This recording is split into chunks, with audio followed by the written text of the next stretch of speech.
ಹೇಳಿದ್ರ? ಹಾ, ಹಾಡ್ ಕೇಳಿದೆ, ಚೆನ್ನಾಗ್ ಬಂದಿದೆ. ತುಂಬಾ ಚೆನ್ನಾಗ್ ಬಂದಿದೆ.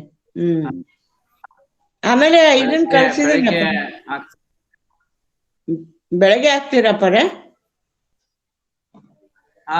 ಬೆಳಗ್ಗೆ ಬರುತ್ತೆ ಬರೇ. ಹೌದಾ? ರಾಷ್ಟ್ರೀಯ ಯೂಟ್ಯೂಬ್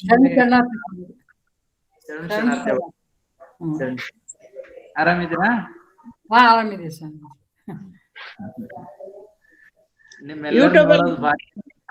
ಯೂಟ್ಯೂಬಲ್ಲಿ ಬರ್ತಾಪರೇ? ನಾಳೆ ಆಗುತ್ತೆ. ಆಮೇಲೆ ನಿಮ್ದು ಇದಕ್ಕೆ ಕಳ್ಸಿದ್ದೇನೆ, ಅಕ್ಕನಾಗಲಾಂಬಿಕಾ ಬಳಗಕ್ಕೆ ಅಪ್ಪರೇ. ನೋಡ್ಕೊಳ್ತೀನಿ. ಆಯ್ತಾಯ್ತು. ಶರಣು.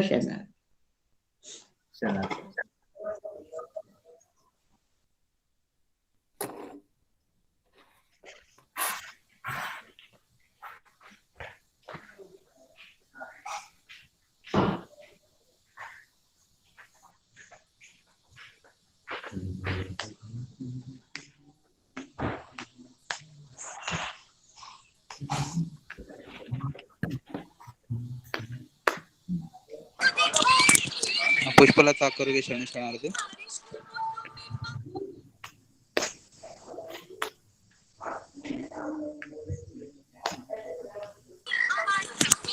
ಬಿಂದು ಅಕ್ಕರಿಗೆ ಶರಣು ಶರಣಾರ್ಥಿ.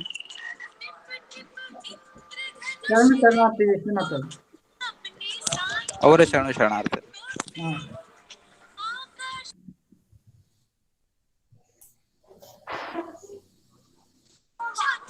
ಅನಿತಾ ಅವರಿಗೆ ಶರಣು ಶರಣಾರ್ಥಿ. ಸಂಜೆ ಸ್ಟಾರ್ಟ್ ಮಾಡೋಣ. ಸಂಜೆ ಸ್ಟಾರ್ಟ್ ಮಾಡೋಣ, ಟೈಮ್ ಆಗ್ತದೆ. ಶುರು ಮಾಡೋಣ. ಓಂ ಶ್ರೀ ಗುರು ಬಸವಲಿಂಗಾಯ ನಮಃ. ಎನ್ನ ತನುವೇ ನಿನಗೆ ಉನ್ನತಾಲಯವಯ್ಯ,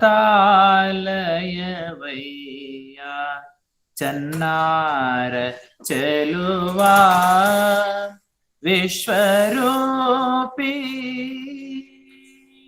ಮಣ್ಣಿನ ಕಾಯದಳು ಚಿನ್ಮಯನ ಕಂಡು ಬಣ್ಣಿಸಲಾರದುನ್ನತಿಯಲಿ ಮೈ ಮರೆತೆನೋ. ಎನ್ನ ತನುವೇ ನಿನಗೆ ಉನ್ನತಾಲಯವಯ್ಯ, ಚನ್ನಾರ ಚೆಲುವ ವಿಶ್ವರೂಪಿ, ಒಡಲೆಂಬ ಗುಡಿಯಲ್ಲಿ ಮೃಡನೆಂಬ ದೇವನೀರೇ, ಎರಡೆರಡು ಕರಪಾದ ನಾಲ್ಕು ಕಂಬಗಳು, ಒಡಲೆಂಬ ಗುಡಿಯಲ್ಲಿ ಮೃಡನೆಂಬ ದೇವನೀರೇ, ಎರಡೆರಡು ಕರಪಾದ ನಾಲ್ಕು ಕಂಬಗಳು, ಬಣ್ಣಿಸಲಾರದ ಸ್ವರ್ಣ ಕಳಶವು ಸಿರವು, ವರ್ಣನಗೆ ಬಾರದಿಹ ಹೃದಯ ಗರ್ಭದ ಗುಡಿಯು. ಎನ್ನ ತನುವೇ ನಿನಗೆ ಉನ್ನತಾಲಯವಯ್ಯ, ಚನ್ನಾರ ಚೆಲುವ ವಿಶ್ವರೂಪಿ, ನಿರ್ಮಲದ ಗುಡಿಯಲ್ಲಿ ಚನ್ನಮೂರ್ತಿ ಕುಳಿತು ಒಮ್ಮನದಿ ಬೆಳಗುತಿಹ ನಿತ್ಯ ಕಾಂತಿಯಲಿ, ನಿರ್ಮಲದ ಗುಡಿಯಲ್ಲಿ ಚನ್ನಮೂರ್ತಿ ಕುಳಿತು ಒಮ್ಮನದಿ ಬೆಳಗುತಿಹ ನಿತ್ಯ ಕಾಂತಿಯಲಿ ಅರಿವಿನಾರತಿ ಬೆಳಗ್ಗೆ ಭಾವನೆಯ ಧೂಪದೊಳು ಅರ್ಪಣಾ ನೈವೇದ್ಯ ಓಂಕಾರ ಧ್ವನಿ ಗಂಟೆ ಎನ್ನ ತನುವೆ ನಿನಗೆ ಉನ್ನತಾಲಯವಯ್ಯ ಚೆನ್ನಾರ ಚೆಲುವ ವಿಶ್ವರೂಪಿ ಕಲ್ಪನೆಯ ಕುಂಚಕ್ಕೆ ಮೋಡದಂತೆಹ ನಿನ್ನ ಶಿಲ್ಪಿಯಳು ನಾಂ ಸೃಜಿಸಿ ಎದೆಯಲ್ಲೇಟಿಹೆನೋ ಕಲ್ಪನೆಯ ಕುಂಚಕ್ಕೆ ಮೋಡದಂತೆಹ ನಿನ್ನ ಶಿಲ್ಪಿಯಳು ನಾಂ ಸೃಜಿಸಿ ಎದೆಯಲ್ಲೇಟಿಹೆನೋ ಚಲಿಸುತ್ತಿಹ ದೇಗುಲ ಕಳೆಯೇರ್ಪ ನಿಜ ಕಾಂತಿ ಬೆಳಗುತ್ತಿಹೆ ನಿಜ ಜ್ಯೋತಿ ಪ್ರಿಯ ಸಚ್ಚಿದಾನಂದ ಬೆಳಗುತ್ತಿಹೆ ನಿಜ ಜ್ಯೋತಿ ಪ್ರಿಯ ಸಚ್ಚಿದಾನಂದ ಎನ್ನ ತನುವೆ ನಿನಗೆ ಉನ್ನತಾಲಯವಯ್ಯ ಚೆನ್ನಾರ ಚೆಲುವ ವಿಶ್ವರೂಪಿ ಮಣ್ಣಿನ ಕಾಯದೊಳು ಚಿನ್ಮಯನ ಕಂಡು ಬಣ್ಣಿಸಲಾರದುನ್ನತಿಯಲಿ ಮೈ ಮರೆತೆನೋ ಎನ್ನ ತನುವೆ ನಿನಗೆ ಉನ್ನತಾಲಯವಯ್ಯ ಚೆನ್ನಾರ ಚೆಲುವ ವಿಶ್ವರೂಪಿ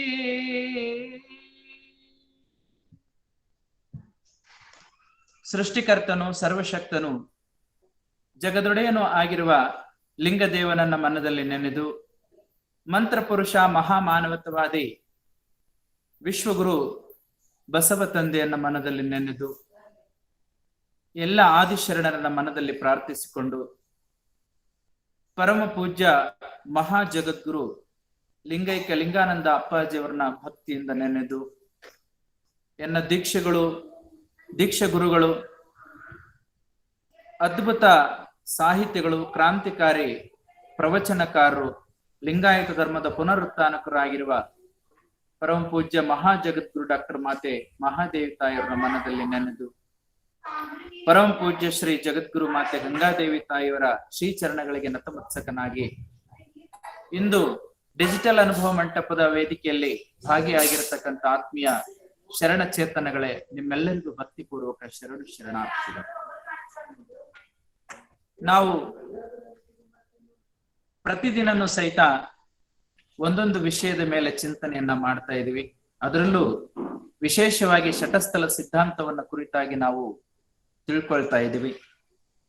ಇಲ್ಲಿವರೆಗೆ ಇಂದಿನ ಸಂಚಿಕೆಯವರೆಗೆ ನಾವು ಈ ಸೃಷ್ಟಿಯ ಉಗಮದ ಕುರಿತಾಗಿ, ಈ ಸೃಷ್ಟಿಯ ಉಗಮ ಹೇಗಾಯಿತು, ಈ ಸೃಷ್ಟಿಯ ಉಗಮ ಏಕೆ ಆಯಿತು, ಈ ಸೃಷ್ಟಿಯ ಉಗಮದಿಂದ ಮುಂದೆ ಏನಾಗುತ್ತೆ ಅನ್ನೋದ್ರ ಬಗ್ಗೆ ಬಹಳ ಎಳೆಯಾಗಿ ತಿಳಿಯಾಗಿ ಅರ್ಥಗರ್ಭಿತವಾಗಿ ನಮ್ಮ ಒಂದು ವಚನ ಸಾಹಿತ್ಯದ ಏನು ಒಳಗಡೆ ಅಡಗಿರತಕ್ಕಂತ ಆ ಒಂದು ತತ್ವವನ್ನ ನಾವು ತಿಳ್ಕೊಳ್ತಾ ಇದ್ದೀವಿ. ಈ ಸಮಸ್ತ ಸೃಷ್ಟಿಯು ಸರ್ವ ಶೂನ್ಯ ನಿರಾಲಂಬ ನಿರಂಜನ ಲಿಂಗದಿಂದ, ನಿರಾಳ ನಿಶೂನ್ಯ ಲಿಂಗದಿಂದ, ನಿರವಯ ನಿಖಲಂಕ ಲಿಂಗದಿಂದ ಅದು ಮಹಾಲಿಂಗ ಮುಖವಾಗಿ ಈ ಒಂದು ಜಗತ್ತು ಉದಿಸಿರ್ತಕ್ಕಂಥ ಒಂದು ರೀತಿಯನ್ನ ನಾವು ವಚನ ಸಾಹಿತ್ಯದ ಮೂಲಕ ವೈಜ್ಞಾನಿಕವಾಗಿ ವೈಚಾರಿಕವಾಗಿ ಪ್ರಗತಿಪರ ಚಿಂತನೆಯನ್ನ ಒಳಗೊಂಡಿರ್ತಕ್ಕಂಥ ವಿಷಯವನ್ನ ಹಿನ್ನೆಲೆಯಲ್ಲಿ ಇಟ್ಕೊಂಡು ಆ ಒಂದು ಶೂನ್ಯ ತತ್ವದ ತಾತ್ವಿಕ ಹಿನ್ನೆಲೆಯನ್ನ ಇಟ್ಕೊಂಡು ನಾವು ಇದುವರೆಗೆ ಚಿಂತನೆಯನ್ನ ಮಾಡಿದೀವಿ. ಈಗ ನಾವು ಅದನ್ನ ಧಾರ್ಮಿಕವಾಗಿ ಮತ್ತು ಆಧ್ಯಾತ್ಮಿಕವಾಗಿ ಈ ಶತಸ್ಥಲದ ಮಾರ್ಗದ ಸಾಧನ ಮಾರ್ಗದಲ್ಲಿ ಈ ಸೃಷ್ಟಿಯ ಉಗಮದಲ್ಲಿ ಆಗಿರತಕ್ಕಂಥ ಮತ್ತು ಸೃಷ್ಟಿಯ ಉಗಮಕ್ಕೆ ಕಾರಣನಾಗಿರ್ತಕ್ಕಂಥ ಒಂದು ಪರಮಾತ್ಮ ಮತ್ತು ಸೃಷ್ಟಿ ಉಗಮಿಸಿರ್ತಕ್ಕಂಥ ಒಂದು ಜೀವಾತ್ಮನ ಅರಿವನ್ನ ಈಗ ನಾವು ಮುಂದೆ ಸಾಧನ ಕ್ರಮದಲ್ಲಿ ತಿಳ್ಕೊಳ್ತಾ ಸಾಕ್ತಾ ಇದ್ದೀವಿ. ಈ ವಿಚಾರವನ್ನ ನಾವು ಇಟ್ಕೊಂಡಾಗ ನಾವು ಇವತ್ತಿನ ಒಂದು ವಿಷಯ ಈ ಒಂದು ಪರಮಾತ್ಮ ಮತ್ತು ಜೀವಾತ್ಮನ ಅಸ್ತಿತ್ವ ಮತ್ತು ಸ್ವರೂಪವನ್ನ ನಾವು ಇವತ್ತು ಅರ್ಥ ಮಾಡ್ಕೊಳ್ಬೇಕಾಗಿದೆ. ನಮ್ಮ ಒಂದು ಜೀವನ, ನಾನು ಅತ್ಯಂತ ವೈಚಾರಿಕವಾಗಿದ್ರೂ ಸಹಿತ, ಪ್ರಗತಿಪರ ಚಿಂತನೆಯನ್ನ ನಾನು ಮಾಡ್ತಾ ಇದ್ರು ಸಹಿತ, ನನ್ನ ಜೀವನದ ಹಾಸು ಹೊಕ್ಕು ಎಲ್ಲ ದೈವಿಮಯವಾಗಿದೆ. ಯಾಕಂದ್ರೆ ಈ ಒಂದು ದೇವ ಅಂತಕ್ಕಂಥ ಒಂದು ಕಾನ್ಸೆಪ್ಟ್ ನಾವು ಭ್ರಾಂತಿಯಿಂದ ಅದನ್ನ ನಮ್ಮ ಜೀವನಕ್ಕೆ ಅವಲಂಬಿಸಿಕೊಂಡಿಲ್ಲ, ನಮ್ಮ ಅಸ್ತಿತ್ವವೇ ಅದು ಆಗಿದೆ. ಹಾಗಾಗಿ ನನ್ನ ಜೀವನಕ್ಕಂತೂ ಅದನ್ನ ಒಂದು ದೈವಿ ಜೀವನ ನಡೆಸಲಿಕ್ಕೆ ಮುಖ್ಯ ಸಾಕಾರ, ಅದು ನಿರಾಕಾರ ಸ್ವರೂಪವಾಗಿ ನಮ್ಮ ಒಂದು ಹೃದಯದಲ್ಲಿ ಭೇದಿಸಿಕೊಂಡು ಬಿಟ್ಟಿದೆ. ಅದರಲ್ಲೂ ಬಸವ ತತ್ವ ಮಾರ್ಗ ಇದು ಎಷ್ಟೇ ವೈಚಾರಿಕ ಪ್ರಗತಿ ಚಿಂತನೆಯೊಂದಿಗೆ ಸಾಗಿದ್ರು ಸಹಿತ ಅದಕ್ಕೆ ಮೂಲ ಆಧಾರ ಸ್ತಂಭ ಆಸ್ತಿಕವಾದದಲ್ಲಿ ನಿಂತಿರತಕ್ಕಂಥ ಒಂದು ಮೂಲ ಸ್ವರೂಪ, ಮೂಲ ಚಿತ್ತ ಆ ಒಂದು ದೇವನಿಂದನೇ ಸಾಕ್ತಾ ಇದೆ. ಹಾಗಾಗಿ ಯಾವ ಶರಣರನ್ನು ಸಹಿತ ನೀವು ನೋಡ್ರಿ, ವಚನಗಳನ್ನು ಎಷ್ಟೇ ಕಠೋರವಾಗಿ ಬಳಸಿದ್ರು ಸಹಿತ ಅವರು ನಾಸ್ತಿಕ ತಳಹದಿ ಮೇಲೆ ವಚನವನ್ನ ಬರೀಲಿಲ್ಲ. ಆಸ್ತಿಕ ತಳಹದಿ ಮೇಲೆ ತಮ್ಮ ಒಂದು ಜೀವನವನ್ನ, ದೈವಿ ಜೀವನವನ್ನ ಮಾಡಿಕೊಂಡು ಅವರು ಅನೇಕ ಒಂದು ಕ್ರಮವನ್ನ ಅನುಸರಿಸಿ ಈ ಒಂದು ಲಿಂಗಾಯತ ಧರ್ಮದಲ್ಲಿ ತತ್ವವನ್ನ ಆಸ್ತಿಕ ತಳಹದಿ ಮೇಲೆ ಕೊಟ್ಟು ಹೋಗಿದ್ದಾರೆ ಅನ್ನೋದನ್ನ ನಾವು ವಚನ ಸಾಹಿತ್ಯದ ದಾಖಲೆಯಲ್ಲಿ ಐತಿಹಾಸಿಕವಾಗಿ ನಾವು ನೋಡ್ತಾ ಇದ್ದೀವಿ. ಹಾಗಾಗಿ ಈ ಜಗತ್ತಿನಲ್ಲಿ ನಾವು ಐತಿಹಾಸಿಕವಾಗಿ ಚಿಂತನೆ ಮಾಡಬೇಕಾದ್ರೆ ಈ ನಾಗರಿಕ ಮಾನವ ಅನೇಕ ನಂಬಿಕೆಗಳನ್ನ ಅವನು ತನ್ನ ಒಂದು ಪರಿಧಿಗೆ ಒಳಪಟ್ಟಂತೆ ಅವನು ನಂಬಿಕೊಂಡು ಬಂದಿದ್ದಾನೆ. ಒಂದು ವಸ್ತುವಿರಲಿ, ಇನ್ನೊಬ್ಬರ ಮೇಲೆ ಇರಲಿ, ಅಥವಾ ತನ್ನ ಮೇಲೆ ಇರಲಿ, ತಾನು ಯಾವುದೋ ಒಂದು ಅಸ್ತಿತ್ವವನ್ನ ಇಟ್ಕೊಂಡು ನಂಬುತ್ತಾ ಸಾಕ್ತಾನೆ. ಅಂತ ಒಂದು ನಂಬಿಕೆಯಲ್ಲಿ ಮಾನವನು ಈ ಒಂದು ದೇವರ ವಿಚಾರವನ್ನು ಸಹಿತ ಮೊದಲು ಕಾಲ್ಪನಿಕವಾಗಿ ನಂಬಿದ್ರು, ನಂತರ ಆಳವಾಗಿರ್ತಕ್ಕಂಥ ಅದರಲ್ಲಿ ತದ್ಯಾತ್ಮ ಅಂತ ನಾವ್ ಏನ್ ಹೇಳ್ತೀವಿ, ಆಳವಾಗಿರ್ತಕ್ಕಂಥ ಒಂದು ಅಧ್ಯಯನವನ್ನ ಮಾಡ್ತಾ ಮಾಡ್ತಾ ಮಾಡ್ತಾ ಮಾಡ್ತಾ ಸಾಗಿದಂತೆಲ್ಲ ಅವನಿಗೆ ಈ ಒಂದು ದೇವನು ಕಲ್ಪನೆ ಅಲ್ಲ, ಅದು ವಾಸ್ತವ ಸತ್ಯ ಅನ್ನೋದನ್ನ ಅರ್ಥ ಮಾಡ್ಕೊಂಡಿದ್ದಾನೆ. ಅರ್ಥ ಮಾಡ್ಕೊಳ್ಳೋದಷ್ಟೇ ಅಲ್ಲದೆ ಅದನ್ನ ಅನುಭವಕ್ಕೆ ವೇದಿಸಿಕೊಂಡಿದ್ದಾನೆ. ಅನುಭವಕ್ಕೆ ವೇದಿಸಿಕೊಂಡ ನಂತರದಲ್ಲಿ ಅದರಲ್ಲಿ ತದಾತ್ಮನಾಗಿದ್ದಾನೆ, ಐಕ್ಯ ಸ್ಥಿತಿಯನ್ನ ಹೊಂದಿದ್ದಾನೆ. ಸೊ ಹಾಗಾಗಿ ಮಾನವನ ನಾಗರಿಕ ಪರಂಪರೆಯಲ್ಲಿ ಬೆಳೆದು ಬಂದಿರತಕ್ಕಂಥ, ಆಸುವಕ್ಕಾಗಿ ಬಂದಿರತಕ್ಕಂಥ ಈ ಒಂದು ದೇವರ ಕಲ್ಪನೆ ನಿಜಕ್ಕೂ ಸಹಿತ ಅವನ ಒಂದು ಮಾನಸಿಕ ಸಂಘರ್ಷಕ್ಕೆ ಒಳಪಟ್ಟು, ಬುದ್ಧಿಯ ನಿಷ್ಕರ್ಷಕ್ಕೆ ಒಳಪಟ್ಟು, ಹೃದಯದ ಆ ಒಂದು ಹೃದಯದ ಭಾಷೆಗೆ ಒಳಪಟ್ಟು ಅದು ತಾನು ಅನುಭವಕ್ಕೆ ತೆಗೆದುಕೊಂಡು ಆ ಅನುಭವ ವೇದ್ಯನಾಗಿ ಲಿಂಗೈಕ್ಯ ಆಗೋ ಸ್ಥಿತಿಯವರೆಗೂ ಸಹಿತ ತೆಗೆದುಕೊಂಡು ಹೋಗ್ತಕ್ಕಂಥದ್ದು ಇದು ಸಾಮಾನ್ಯ ಅಲ್ಲ. ನಿಜಕ್ಕೂ ಸಹಿತ ನಮ್ಮ ಭಾರತೀಯ ಒಂದು ಆಧ್ಯಾತ್ಮಿಕ ಕ್ಷೇತ್ರದಲ್ಲಿ ಈ ಒಂದು ದೇವ ಅಂತಕ್ಕಂಥ ಒಂದು ಅಸ್ತಿತ್ವ, ದೇವ ಅಂತಕ್ಕಂಥ ಒಂದು ಆಸ್ತಿಕವಾದ ಇಡೀ ವಿಶ್ವಕ್ಕೆ ತನ್ನದೇ ಆಗಿರ್ತಕ್ಕಂಥ ಒಂದು ಕಿರೀಟಪ್ರಾಯವಾಗಿರ್ತಕ್ಕಂಥ ಸುವರ್ಣ ಸಂದೇಶವನ್ನ ಈ ಜಗತ್ತಿಗೆ ಕೊಟ್ಟಿದೆ. ಅದರಲ್ಲೂ ವಿಶೇಷವಾಗಿ ಶರಣರು ಈ ಒಂದು ದೇವ ಚಿಂತನೆಯನ್ನ ಇಷ್ಟು ಅದ್ಭುತವಾಗಿ ಹೊರಣಿಸಿದ್ದಾರೆ. ಆ ಒಂದು ದೇವ ಚಿಂತನೆಯನ್ನ ಎಲ್ಲೂ ಮೂಢನಂಬಿಕೆಗೆ ಅವಕಾಶ ಇಲ್ಲದಂತೆ, ಎಲ್ಲಿಯೂ ಸಾಂಪ್ರದಾಯಕ್ಕೆ ಇಂದಿನ ಒಂದು ಸತ್ತ ಸಂಪ್ರದಾಯಕ್ಕೆ ಅವು ವೇದಿಸಲಾರದೆ ಸತ್ಯವಾಗಿರ್ತಕ್ಕಂಥ ಸಂಪ್ರದಾಯದ ತಳಹದಿಯ ಮೇಲೆ ಈ ಒಂದು ದೈವತ್ವವನ್ನ ಅವರು ರೂಢಿಸಿಕೊಟ್ಟಿರ್ತಕ್ಕಂಥದ್ದು ನಿಜಕ್ಕೂ ಸಹಿತ ನಮಗೆ ಬಹಳ ಒಂದು ಕಡೆ ಆಶ್ಚರ್ಯ, ಒಂದು ಕಡೆ ಅನುಭವವೇದ್ಯ, ಮತ್ತೊಂದು ಕಡೆ ಹೆಮ್ಮೆನು ಸಹಿತ ನಮಗೆ ಅನ್ನಿಸ್ತಾ ಇದೆ. ಸೊ ಹೀಗಾಗಿ ಈ ಒಂದು ದೇವರ ಕಲ್ಪನೆಯನ್ನ ಭಾರತದ ಇತಿಹಾಸದಲ್ಲಿ ಅಲ್ಲದೆ ವಿಶ್ವದ ಆಧ್ಯಾತ್ಮಿಕ ಕ್ಷೇತ್ರದಲ್ಲಿ 3 ರೀತಿಯಿಂದ ಈ ಒಂದು ಮಾನವ ಅದನ್ನ ನೋಡ್ತಾ ಬಂದಿದ್ದಾನೆ.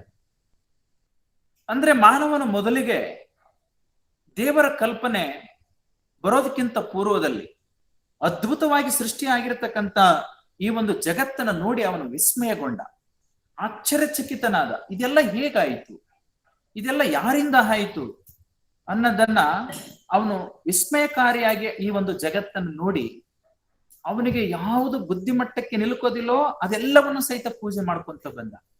ಸೊ ಅದಕ್ಕ ಆಧ್ಯಾತ್ಮಿಕ ಭಾಷೆಯಲ್ಲಿ ನಾವು ಅಧಿಭೌತಿಕ ಅಂತ ತಿಳ್ಕೊಂಡು ಹೇಳ್ತೀವಿ.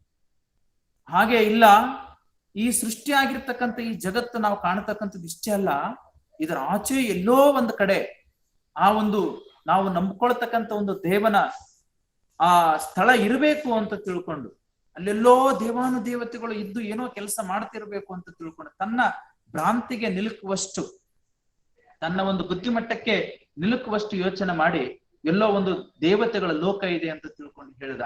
ಅದಕ್ಕೆ ನಾವು ಅಧಿದೈವಿಕ ಅಂತ ತಿಳ್ಕೊಂಡು ಆಧ್ಯಾತ್ಮಿಕ ಕ್ಷೇತ್ರದಲ್ಲಿ ನೋಡಿ. ಇದು ಮುಂದುವರೆದ ಭಾಗದಲ್ಲಿ ಅಲ್ಲೆಲ್ಲೂ ಸಹಿತ ಇಲ್ಲ, ಈ ಜಗತ್ತು ಇಷ್ಟೆಲ್ಲ ದೊಡ್ಡದಾಗಿದೆ, ವಿಸ್ಮಯವಾಗಿದೆ ಅಂತಂದ್ರೆ ಎಲ್ಲದರಲ್ಲೂ ಸಹಿತ ಆ ಒಂದು ಅಂಶ ತುಂಬಿರಬೇಕು, ಅದು ನನ್ನಲ್ಲಿನೂ ಸಹಿತ ತುಂಬಿರಬೇಕು ಅಂತ ತಿಳ್ಕೊಂಡು ಯೋಚನೆ ಮಾಡಿದ, ಚಿಂತಿಸಿದ, ಅನುಭವಕ್ಕೆ ತೆಗೆದುಕೊಳ್ಳಿಕ್ಕೆ ಪ್ರಯತ್ನ ಮಾಡಿದ. ಆ ರೀತಿಯಾಗಿರ್ತಕ್ಕಂಥ ಒಂದು ಪ್ರಯತ್ನವೇ ಅದು ಆಧ್ಯಾತ್ಮಿಕವಾಗಿರ್ತಕ್ಕಂಥದ್ದು. ಅದಕ್ಕೆ ಅಧಿಭೌತಿಕ, ಅಧಿದೈವಿಕ ಮತ್ತು ಆಧ್ಯಾತ್ಮಿಕವಾಗಿರ್ತಕ್ಕಂಥ ಒಂದು ಇದು ಕಲ್ಪನೆ ಕೊನೆಗೆ ಬರ್ತಕ್ಕಂಥದ್ದು ಕಲ್ಪನೆ ಆಗ್ಲಿಲ್ಲ, ಅದು ಹೃದಯಕ್ಕೆ ಸಂವೇದಿಸಿತು. ಸೊ ಈ ರೀತಿಯಾಗಿ ಬೆಳೆದುಕೊಂಡು ಬಂದಿರತಕ್ಕಂಥ ಒಂದು ಪರಮಾತ್ಮನ ಏನು ಅಸ್ತಿತ್ವ ಇದೆ, ಈ ಒಂದು ಪರಮಾತ್ಮನ ಅಸ್ತಿತ್ವ ಮತ್ತು ಆತ್ಮನ ಅಸ್ತಿತ್ವವನ್ನ ಇವತ್ತು ನಾವು ಕೂಲಂಕುಷವಾಗಿ ಚಿಂತನೆಯನ್ನ ಮಾಡ್ತಾ ಇದ್ದೀವಿ. ನಾನು ಹಿಂದಿನ ಸಂಚಿಕೆಯಲ್ಲಿ ಈ ಒಂದು ಜಗತ್ತು ಉಗಮ ಆಗಿರ್ತಕ್ಕಂಥದ್ದು ಅಂಗ ತತ್ವ ಅಂತ ಹೇಳಿದೆ, ಈ ಜಗತ್ತನ್ನು ಸೃಷ್ಟಿ ಮಾಡಿರ್ತಕ್ಕಂಥದ್ದು ಲಿಂಗ ತತ್ವ ಅಂತ ತಿಳ್ಕೊಂಡು ಹೇಳಿದೆ. ಅದನ್ನ ತುಂಬಾ ಚೆನ್ನಾಗಿ ಉರ್ಲಿಂಗ ಪೆದ್ದಿಗಳು ಅವರು ತಮ್ಮ ಒಂದು ಲಿಂಗಾಂಗ ಯೋಗದ ವಚನದಲ್ಲಿ ಹೇಳ್ತಾರೆ. ಒಂದೇ ವಸ್ತು ಪರಮಾತ್ಮ ಜೀವಾತ್ಮ ಎಂದಾಯಿತು, ಆ ಪರಮಾತ್ಮನೇ ಲಿಂಗ, ಜೀವಾತ್ಮನೇ ಅಂಗ.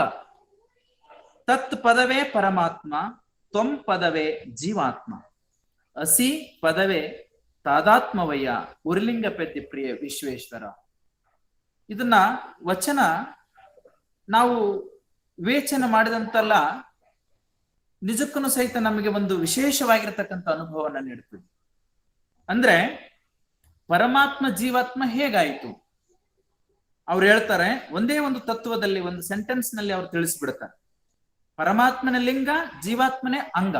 ಅಂದ್ರೆ ತತ್ ಪದವೇ ಪರಮಾತ್ಮ, ತ್ವಂ ಪದವೇ ಜೀವಾತ್ಮ. ಇಷ್ಟಾದ್ರೂ ಸಾಕಾಗ್ಲಿಲ್ಲ. ಎಷ್ಟೋ ನಾವು ಈ ಒಂದು ಭಾರತ ದೇಶದ ಧರ್ಮಗಳ ಸಿದ್ಧಾಂತದಲ್ಲಿ ಕೇವಲ ತತ್ ತ್ವಂ ಅಂದ್ರೆ ಇಲ್ಲಿ ಪರಮಾತ್ಮ ಮತ್ತು ಜೀವಾತ್ಮ ಇಷ್ಟ್ರ ಬಗ್ಗೆ ಹೇಳ್ತಾರೆ. ಆದ್ರೆ ಈ ಒಂದು ಪರಮಾತ್ಮನಲ್ಲಿ ಜೀವಾತ್ಮ ಸೇರ್ಬೇಕಾದ್ರೆ ಯಾವುದು ಮಾರ್ಗ ಬೇಕು, ಯಾವ ಮಾರ್ಗವನ್ನ ನಾವು ಹಿಡಿದುಕೊಂಡು ಸಾಗಬೇಕು, ಯಾವ ಒಂದು ಸಾಧನ ಪಥ ಇದೆ ಅನ್ನೋದನ್ನ ಸರಿಯಾಗಿ ಯಾವ ಧರ್ಮಗಳನ್ನು ಸಹಿತ ತೋರಿಸ್ಕೊಡ್ಲಿಲ್ಲ ಅಂತ ಮೇಲ್ನೋಟಕ್ಕೆ ನಮ್ಗೆ ಅನಿಸ್ತಾ ಇದೆ. ಹಾಗೆ ಅಲ್ಲಿ ಮುಂದೆ ಬರ್ತಕ್ಕಂಥ 3ನೇ ಶಬ್ದ ಏನು ಅಸಿ ಇದೆಯಲ್ಲ, ಅಂದ್ರೆ ಓಂ ತತ್ ತ್ವಂ ಅಸಿ ಅಂದ್ರೆ ಅಸಿ ಅಂದ್ರೆ ಐಕ್ಯವಾಗುವುದು, ಅಂದ್ರೆ ಲಿಂಗದಲ್ಲಿ ಅಂಗ ಐಕ್ಯವಾಗುವುದು. ಹೇಳಿದ್ರು ತತ್ವ ಇದು ಮೂಲ ಉಪನಿಷತ್ತಿನ ತತ್ವ. ಇದು ಅಂದ್ರೆ ಮೂಲ ಪರಮಾತ್ಮನಲ್ಲಿ ಈ ಜೀವಾತ್ಮ ಐಕ್ಯ ಹೊಂದಬೇಕು.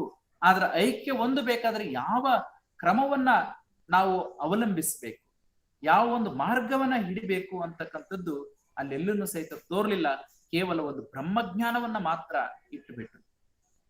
ಅದೇ ರೀತಿಯಾಗಿ ವೇದಾಂತಿಗಳು ಈ ವೇದಗಳು ಅಂತ ನಾವು ಅಧ್ಯಯನ ಮಾಡ್ತಾ ಹೋದಂತೆಲ್ಲ ಇಷ್ಟು ಮೇಲೋಗರ ಕಲ್ಸೋಗರ ಆಗ್ಬಿಟ್ಟಿದೆ ಅಂತಂದ್ರೆ ನಿಜಕ್ಕೂ ಅಲ್ಲಿ ಬರತಕ್ಕಂತ ಆ ಒಂದು ಸಂದೇಶಗಳು, ಅಲ್ಲಿ ಬರತಕ್ಕಂತ ವಾಕ್ಯಗಳು ಬಹಳ ನಮ್ಗೆ ಅರ್ಥಗರ್ಭಿತವಾಗಿರ್ತಕ್ಕಂಥ ಮಾತುಗಳು ಇದ್ರೂ ಸಹಿತ, ಆದ್ರೆ ಅವರು ಅದನ್ನ ಒಂದು ಧರ್ಮ ಸಿದ್ಧಾಂತಗಳಲ್ಲಿ ಇಟ್ಟು ಒಬ್ಬ ವ್ಯಕ್ತಿ ಸಾಧನೆ ಮಾಡ್ತಾ ಮಾಡ್ತಾ ಮಾಡ್ತಾ ಪರಮಾತ್ಮ ಹತ್ರ ಹೇಗೆ ಹೋಗ್ಬೇಕು ಅನ್ನೋದ್ರ ಬಗ್ಗೆ ಒಂದು ಕಡೆ ಹೇಳುವಲ್ಲಿ ಎಡವಿದವೆ ಅಂತ ತಿಳ್ಕೊಂಡು ನಮಗೆ ಅನಿಸ್ತಾ ಇದೆ.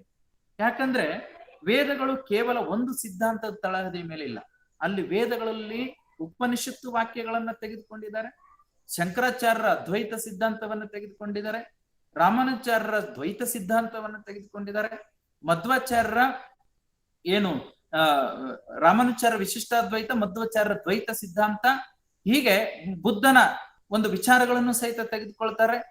ಹೀಗೆ ಆ ವೇದಗಳು ಏನಿದಾವೆಲ್ಲ ಎಲ್ಲ ಯಾರು ಮಹಾತ್ಮರು ಈ ಒಂದು ಹಿಂದೂ ಸಂಸ್ಕೃತಿಯಲ್ಲಿ ಬಂದು ಹೋಗ್ತಾರೋ ಅವ್ರ ಎಲ್ಲಾ ವಿಚಾರಗಳನ್ನ ಅವು ತೆಗೆದುಕೊಳ್ತಾರೆ. ಅವು ಮೊದಲಿಗೆ ಯಾರು ಸ್ವತಂತ್ರವಾಗಿ ಚಿಂತನೆ ಮಾಡಿ ಒಂದು ಸಿದ್ಧಾಂತವನ್ನ ಮಂಡಿಸಕ್ ಹೋಗ್ತಾರೋ ಅವ್ರಿಗೆ ಪ್ರಬಲವಾಗಿ ವಿರೋಧಿಸ್ತವೆ. ಯಾವಾಗ ಆ ಒಂದು ತತ್ವವನ್ನ ಪಾಲಿಸ್ತಕ್ಕಂಥ ಅನುಯಾಯಿಗಳಾಗ್ತಾರೋ ಅವಾಗ ಅದನ್ನ ಅಳವಡಿಸ್ಕೊಳ್ಳಿಕ್ಕೆ ಪ್ರಯತ್ನ ಮಾಡ್ತವೆ ಮೂಲ ವೇದಗಳು.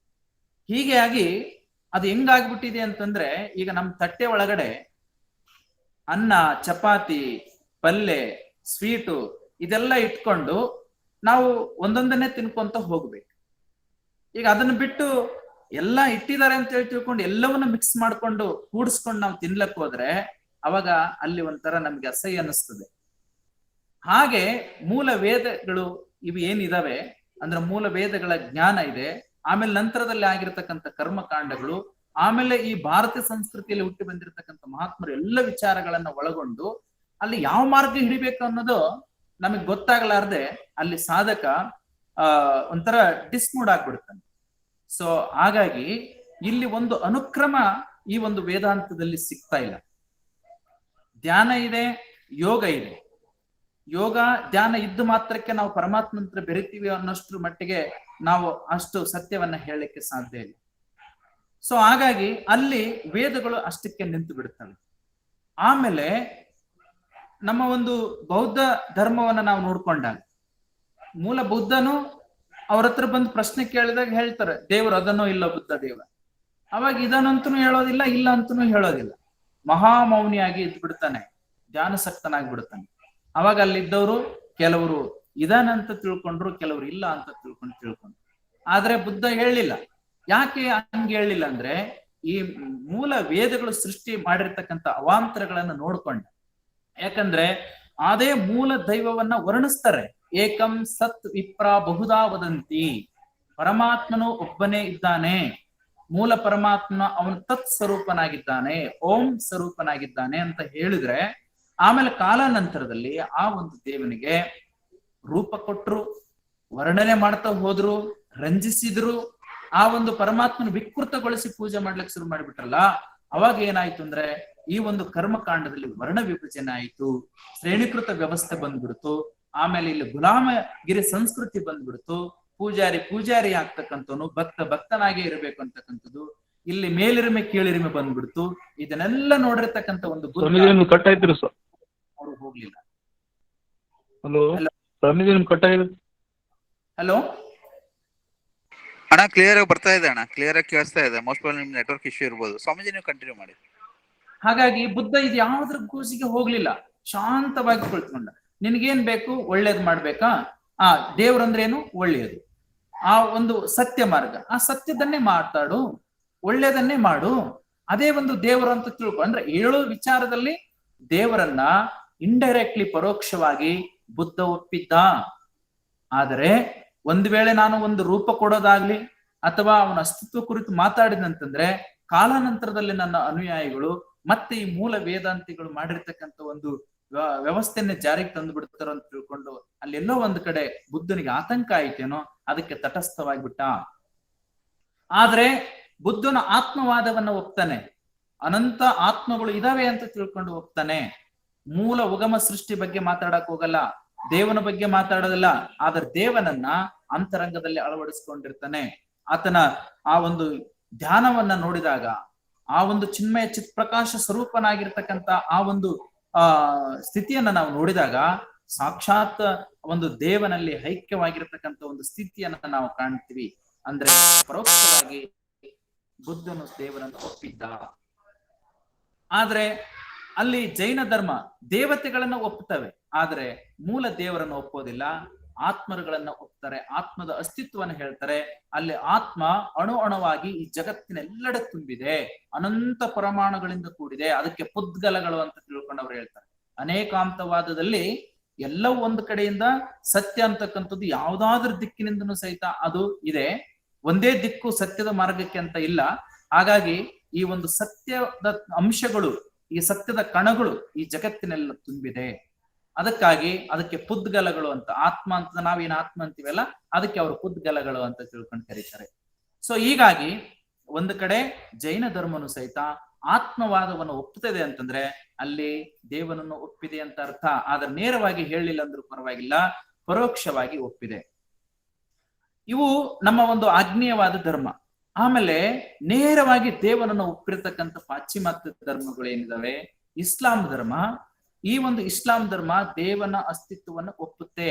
ಆದರೆ ದೇವರ ಅಸ್ತಿತ್ವವನ್ನು ಒಪ್ಪೋದು, ಆ ಒಂದು ಪರಮಾತ್ಮನು ಎಲ್ಲೋ ಒಂದು ಕಡೆ ಸ್ವರ್ಗದಲ್ಲಿ ಇದ್ದಾನೆ, ಅವನು ಪರಮಾತ್ಮನೇ. ನಾವು ಜೀವಾತ್ಮ ಏನಿದೆ, ಜೀವಾತ್ಮ ಅಂತ ಕಲ್ಪನೆ ಬರೋದಿಲ್ಲ, ಅವರು ಆ ಸೇವಕರು ಅಂತ ಬಳಸ್ಕೊಳ್ತಾರೆ. ಪರಮಾತ್ಮ ಮಾಲೀಕ, ನಾವು ಸೇವಕರು. ನಾವು ಪರಮಾತ್ಮ ಆಗ್ಲಿಕ್ಕೆ ಸಾಧ್ಯನೇ ಇಲ್ಲ. ಪರಮಾತ್ಮನು ಅವನು ಸರ್ವವ್ಯಾಪಿಯಾಗಿದ್ದಾನೆ. ಆ ಒಂದು ಪರಮಾತ್ಮನ ಹತ್ರ ನಾವು ಒಂದಾಗ್ಲಿಕ್ಕೆ ಸಾಧ್ಯ ಇಲ್ಲ. ನಮ್ಮಲ್ಲಿ ದೋಷಗಳಿದಾವೆ. ಈ ಒಂದು ಮನುಷ್ಯನು ದೋಷದ ಒಂದು ರೂಪವಾಗಿದ್ದಾನೆ. ಹಾಗಾಗಿ ಪರಮಾತ್ಮ ಆಗಲ್ಲ. ಪರಮಾತ್ಮ ಅಲ್ಲಹ ಈ ಜಗತ್ತನ್ನ ಸೃಷ್ಟಿ ಮಾಡಿದಾನೆ, ಜೀವರಗಳನ್ನ ಸೃಷ್ಟಿ ಮಾಡಿದಾನೆ, ಆದ್ರೆ ತಾನಾಗ್ಲಿಕ್ಕೆ ಸಾಧ್ಯನೇ ಇಲ್ಲ ಅಂತ ಹೇಳಿ ಇವತ್ತಿಗೂ ಸಹಿತ ಅವರು ಅತ್ಯಂತ ನಿಷ್ಠೆಯಿಂದ ಆ ಒಂದು ಅಲ್ಲಹನನ್ನು ಕುರಿತಾಗಿ ಪ್ರಾರ್ಥನೆ ಮಾಡ್ತಾರೆ. ಆದರೆ ಅವನನ್ನ ಬೆರಿತಕ್ಕಂತ ಒಂದು ಯೋಗ ಮಾರ್ಗ ಆಗ್ಲಿ, ಸಾಧನ ಮಾರ್ಗ ಆಗ್ಲಿ ಇಲ್ಲ. ಅದೇ ರೀತಿಯಾಗಿ ಕ್ರಿಶ್ಚಿಯನ್ ಧರ್ಮದಲ್ಲೂ ಸಹಿತ ಪರಮಾತ್ಮನು ಪ್ರೀತಿ ಸ್ವರೂಪಿ, ಪರಮಾತ್ಮನು ಸ್ನೇಹ ಸ್ವರೂಪಿ. ಪರಮಾತ್ಮನ ಜೊತೆ ನಾವು ಪ್ರೀತಿಯಿಂದ ಮಾತಾಡ್ಬೋದು, ಪರಮಾತ್ಮನ ಜೊತೆ ನಾವು ಸ್ನೇಹ ಭಾವದಿಂದ ಇರಬಹುದು. ಆದ್ರೆ ಪರಮಾತ್ಮನೇ ನಾವಾಗ್ಲಿಕ್ಕೆ ಬರೋದಿಲ್ಲ. ನಾವು ಪರಮಾತ್ಮ ಹತ್ರ ಹೋಗ್ತೀವಿ. ನಾವು ಇಲ್ಲಿ ಸೇವೆ ಮಾಡಿದ್ರೆ, ಮನಮುಟ್ಟಿ ಸೇವೆ ಮಾಡಿದ್ರೆ, ಪ್ರೀತಿಯಿಂದ ಮಾತಾಡಿದ್ರೆ ನಾವು ಪರಮಾತ್ಮನು ಅಂತಕ್ಕಂಥ ಒಂದು ಸ್ವರ್ಗದಲ್ಲಿ ಹೋಗ್ತೀವಿ, ಅವನ ಜೊತೆ ಇರ್ತೀವಿ. ಆದ್ರೆ ಅವನೇ ನಾವಾಗ್ಲಿಕ್ಕೆ ಸಾಧ್ಯ ಇಲ್ಲ. ಸೊ ಈ ರೀತಿಯಾಗಿ ದೇವನ ಅಸ್ತಿತ್ವವನ್ನು ಒಪ್ಪಿದ್ರು ಸಹಿತ ಮೂಲ ದೇವನೇ ನಾವಾಗ್ತೀವಿ ಅಂತಕ್ಕಂಥದ್ದು ಅಲ್ಲಿ ಆಧ್ಯಾತ್ಮವಾದ ಇಲ್ಲ. ಸೊ ಇದನ್ನ ನೋಡ್ಕೊಂಡಾಗ ಇಲ್ಲಿ ಆ ಒಂದು ಧರ್ಮಗಳು ಸಾಧನ ಕ್ರಮದಲ್ಲಿ ಕೇವಲ ದೇವನನ್ನ ಕುರಿತಾಗಿ ಪ್ರಾರ್ಥನೆ ಮಾಡ್ತವೆ, ಕೇವಲ ದೇವನನ್ನ ಕುರಿತಾಗಿ ಅವು ಪೂಜಿಸ್ತವೆ. ಆದ್ರೆ ಧ್ಯಾನದಲ್ಲಿ ಒಂದು ಸಾಧನ ಮಾರ್ಗವನ್ನ ಹಿಡಿದು ಪರಮಾತ್ಮನೇ ನಾವಾಗ್ತಕ್ಕಂಥ ಒಂದು ಸ್ಥಿತಿಯನ್ನ ಒಪ್ಪಿಲ್ಲ. ಅತಿರೇಕದಲ್ಲಿ ಶಂಕರಾಚಾರ್ಯರು ಅಹಂ ಬ್ರಹ್ಮಾಸ್ಮಿ, ನಾನೇ ದೇವರು ಅಂತ ತಿಳ್ಕೊಂಡು ಒಂದ್ ಕಡೆ ಮೊದಲಿಗೆ ಹೇಳಿದ್ರೆ, ಇದು ನಮ್ಮಲ್ಲಿ ಒಂದ್ ಸ್ವಲ್ಪ ದೋಷ ಇದೆ. ಯಾಕಂದ್ರೆ ಜೀವಾತ್ಮ ಅಂತಃಕರಣಗಳ ಒಂದು ಮಲಿನತೆಯನ್ನು ಹೊತ್ಕೊಂಡಿದೆ. ಈ ಅಂತಃಕರಣಗಳ ಮಲಿನತೆಯನ್ನು ಹೊತ್ಕೊಂಡಿರ್ತಕ್ಕಂಥ ಈ ಆತ್ಮ ದೇಹ ಭಾವದಿಂದ ಸ್ವಲ್ಪ ದೋಷವನ್ನ ತಡ್ಸ್ಕೊಂಡಿದೆ. ಹಾಗಾಗಿ ಈ ಜಗತ್ತೇ ಪರಮಾತ್ಮ ಅಂತ ಹೇಳಕ್ಕಾಗಲ್ಲ. ಈ ಜಗತ್ತ ಪರಮಾತ್ಮನ ಮಯ. ಅವನು ಸೃಷ್ಟಿ ಮಾಡಿರ್ತಕ್ಕಂಥ ಈ ಜಗತ್ತು ಕೆಲವು ದೋಷ ಏನಿದಾವೆಲ್ಲ ಅವನ್ನ ಹೊರತುಪಡಿಸಿ ಆ ಒಂದು ದೋಷವನ್ನ ಕಳ್ಕೊಂಡು, ಆ ಕರ್ಮಗಳನ್ನೆಲ್ಲ ಕಳ್ಕೊಂಡು ಪರಮಾತ್ಮ ನಾವು ಒಂದಾಗ್ಲಿಕ್ಕೆ ಬರುತ್ತೆ ಅಂತ ತಿಳ್ಕೊಂಡು ಹೇಳ್ತಕ್ಕಂಥದ್ದು ಶರಣ ಸಿದ್ಧಾಂತ. ಕೊನೆಗೆ ಆ ಒಂದು ಶಂಕರಾಚಾರ್ಯನು ಸಹಿತ ಇಲ್ಲಿ ಶಕ್ತಿಪೀಠಗಳನ್ನ ರಚನೆ ಮಾಡಿ ಅವಾಗ ಆ ಒಂದು ಪರಮಾತ್ಮನನ್ನು ಸಹಿತ ಶಿವಮಯ ಅಂತ ತಿಳ್ಕೊಂಡು ಹೇಳ್ಕೊಳ್ತಕ್ಕಂಥ ಒಂದು ಸಂದರ್ಭ, ಆ ಒಂದು ಸಮಯೋಚಿತತೆ ಶಂಕರಾಚಾರ್ಯರಿಗೂ ಸಹಿತ ಅನಿವಾರ್ಯವಾಗಿ ಸೃಷ್ಟಿ ಆಯಿತು. ಅಲ್ಲಿಗೆ ಒಟ್ಟಾರೆಯಾಗಿ ದೇವನಲ್ಲಿ ನಾವು ಒಂದಾಗ್ತಕ್ಕಂಥ ಒಂದು ಸ್ಥಿತಿಗೆ ಶಂಕರಾಚಾರ್ಯನು ಸಹಿತ ನಿಲುವು ತಗೊಂಡು ಬರ್ತಾರೆ. ಸೊ ಹೀಗಾಗಿ ಭಾರತೀಯ ಮತ್ತು ಪಾಶ್ಚಿಮಾತ್ಯ ಧರ್ಮಗಳು ಒಂದಿಲ್ಲ ಒಂದು ರೀತಿಯಿಂದ ಆ ಒಂದು ದೇವರ ಅಸ್ತಿತ್ವವನ್ನ ಒಪ್ಪಿವೆ.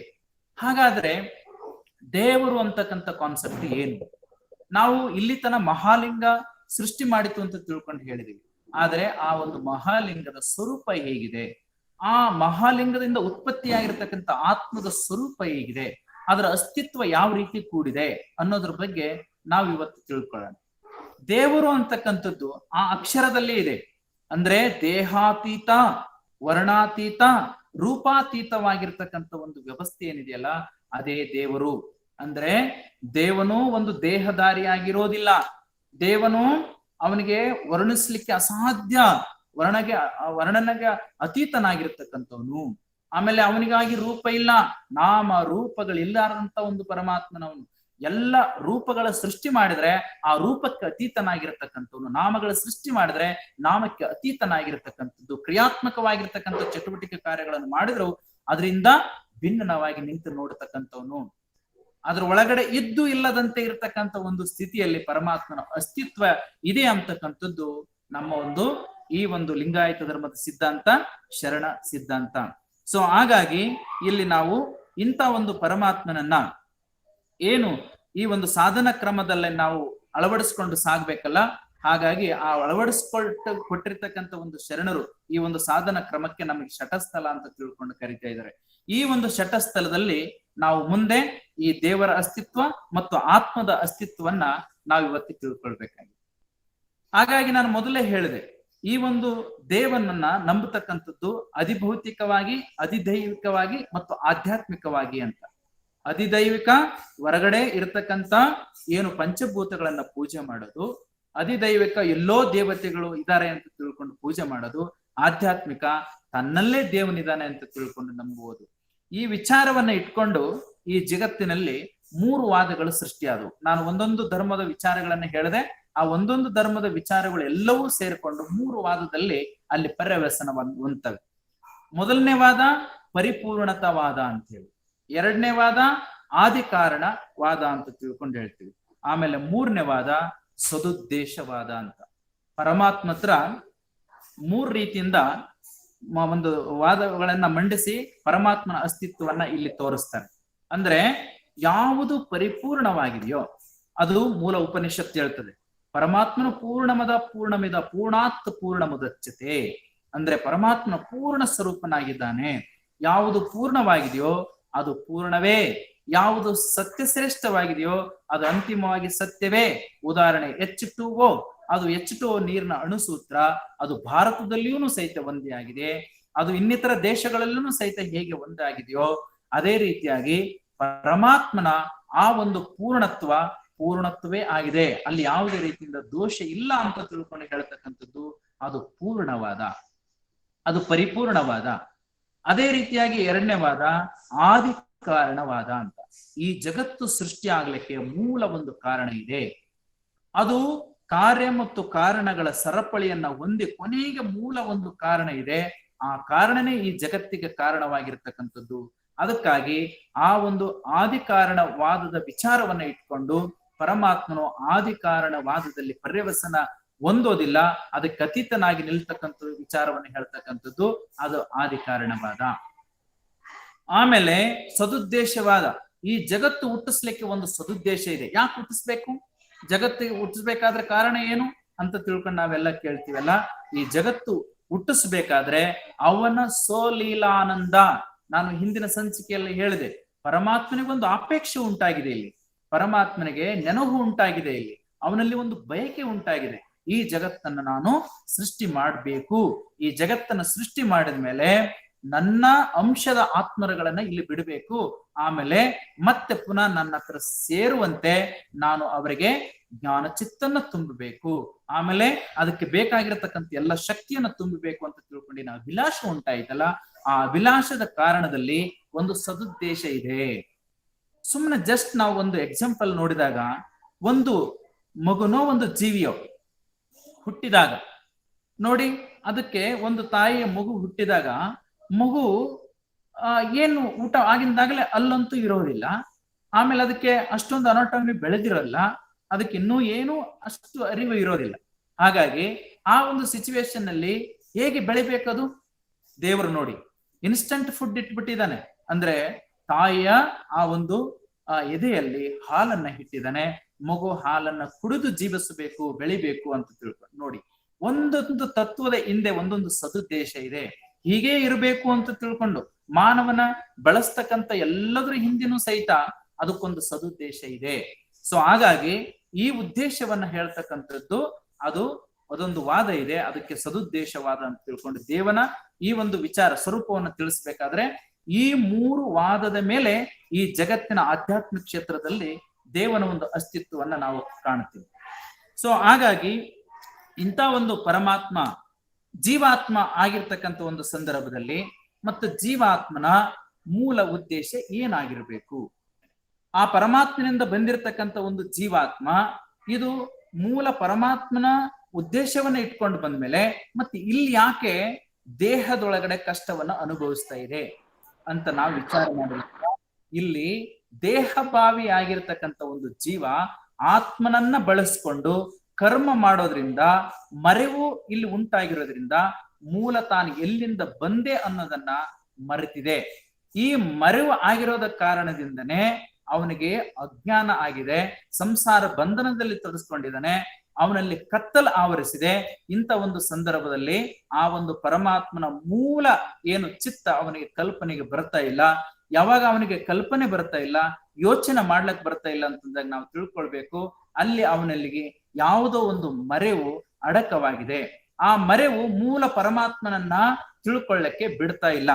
ಸೊ ಈ ರೀತಿಯಾಗಿ ಈ ಒಂದು ಜೀವಾತ್ಮ ಆ ಒಂದು ಪರಮಾತ್ಮನಲ್ಲಿ ಹೋಗ್ಬೇಕಾದ್ರೆ ಈ ಒಂದು ದೇಹವನ್ನ ಅಂಗಗುಣದಿಂದ ಕೂಡಿರ್ತಕ್ಕಂಥ ಈ ದೇಹ ಲಿಂಗ ಗುಣ ಸ್ವಭಾವವನ್ನ ಹೊಂದಬೇಕು. ಅಂಗೇಂದ್ರಿಯದಿಂದ ಏನು ಸಂಚರಿಸ್ತಕ್ಕಂಥ ಈ ಒಂದು ದೇಹ ಲಿಂಗೇಂದ್ರಿಯ ಮುಖವಾಗಬೇಕು. ಯಾವಾಗ ಲಿಂಗೇಂದ್ರಿಯ ಮುಖ ಆಗ್ತದೋ ಅವಾಗ ಪರಮಾತ್ಮ ಹತ್ರ ಬೆರಲಿಕ್ಕೆ ಇದು ಹಂಬಲಿಸ್ತದೆ. ಅಲ್ಲಿವರೆಗೂ ಸಹಿತ ಇದಕ್ಕೆ ಮರೆವಾಗಿರುತ್ತದೆ.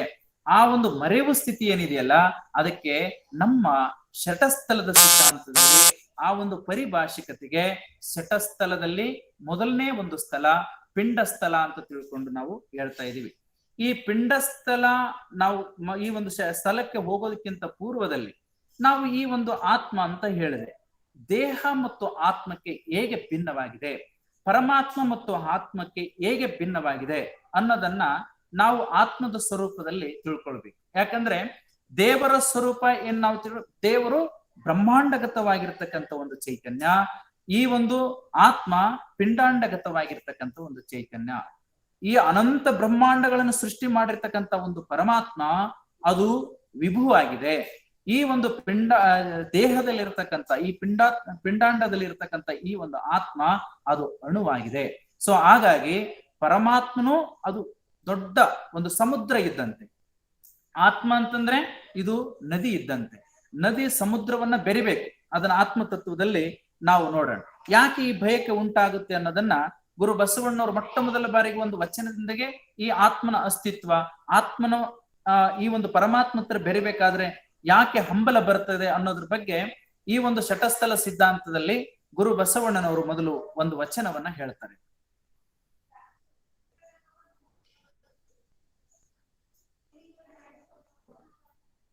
ಹಲೋ ಹಲೋ ಹಾಗಾಗಿ ಇಲ್ಲಿ ಹಾಗಾದ್ರೆ ನಮ್ಮ ವಿಶ್ವನಾಥ್ ಕೋರಿ ಅವರು ಇಂದಿನ ಒಂದು 2 ಸಂಚಿಕೆಯಲ್ಲಿ ಕೇಳ್ತಿದ್ದಾರೆ, ನಾವ್ ಯಾಕೆ ತಿಳ್ಕೊಳ್ಬೇಕು ಇದನ್ನ, ಅದರಿಂದ ಪ್ರಯೋಜನ ಅಲ್ಲ, ಯಾಕೆ ತಿಳ್ಕೊಳ್ಬೇಕಂತ ಅನಿಸ್ತಾ ಇದೆ ಅಂತ ತಿಳ್ಕೊಂಡು ಪ್ರಶ್ನೆಯನ್ನ ಅವ್ರು ಕೇಳ್ತಾ ಇದ್ರು. ಅದಕ್ಕೆ ಇಲ್ಲಿ ಉತ್ತರ ಸಿಗ್ತಾ ಇದೆ. ಯಾಕೆ ಹಂಬಲ ಆಗ್ತಾ ಇದೆ, ಯಾಕೆ ಆತ್ಮ ಪರಮಾತ್ಮ ಹತ್ರ ಬೆರಿಬೇಕು ಅಂತಕ್ಕಂತ ಆ ಒಂದು ಮನೋಲ್ಲಾಸೆ ಆಗ್ತಾ ಇದೆ ಅಂತಂದ್ರೆ ಬಸವಣ್ಣವರು ಅದಕ್ಕೆ ಉತ್ತರ ಕೊಡ್ತಾರೆ. ಭವರೋಗ ವೈದ್ಯನೆಂದು ನಾ ನಿಮ್ಮ ಮೊರೆ ಹೊಕ್ಕೆ, ಭಕ್ತಿದಾಯಕ ನೀ ಕರುಣಿಸೋ ಲಿಂಗ ತಂದೆ, ಹರಹರ ಶ್ರೀ ಮಹಾದೇವ ಜಯ ಜಯ ಶ್ರೀ ಮಹಾದೇವ ಎನ್ನುತ್ತಿದ್ದಿತ್ತೆನ್ನ ಮನವು, ಲಿಂಗದೇವಂಗೆ ಶರಣೆನ್ನುತ್ತಿದ್ದಿತ್ತೆನ್ನ ಮನವು ಅಂತ ತಿಳ್ಕೊಂಡು ಬಸವಣ್ಣವ್ರಲ್ಲಿ ಹೇಳ್ತಾರೆ. ಅಂದ್ರೆ ಈ ಶರಣಾಗತಿ, ಈ ಒಂದು ಭಕ್ತಿ ಮುಕ್ತಿ, ಇದು ಕರುಣಿಸಲು ಯಾಕೆ ಬಸವಣ್ಣನವರು ಇಷ್ಟು ಹಂಬಲಿಸ್ತಾ ಇದ್ದಾರೆ, ಆ ಕರುಣೆಗಾಗಿ ಯಾಕೆ ಆತರ ಪಡ್ತಾ ಇದ್ದಾರೆ ಅಂತಂದ್ರೆ ಬಸವಣ್ಣನವರಿಗೆ ಇಲ್ಲಿ ಆತ್ಮ ಅಂದ್ರೆ ಏನು ಅನ್ನೋದು ಗೊತ್ತಾಗಿದೆ.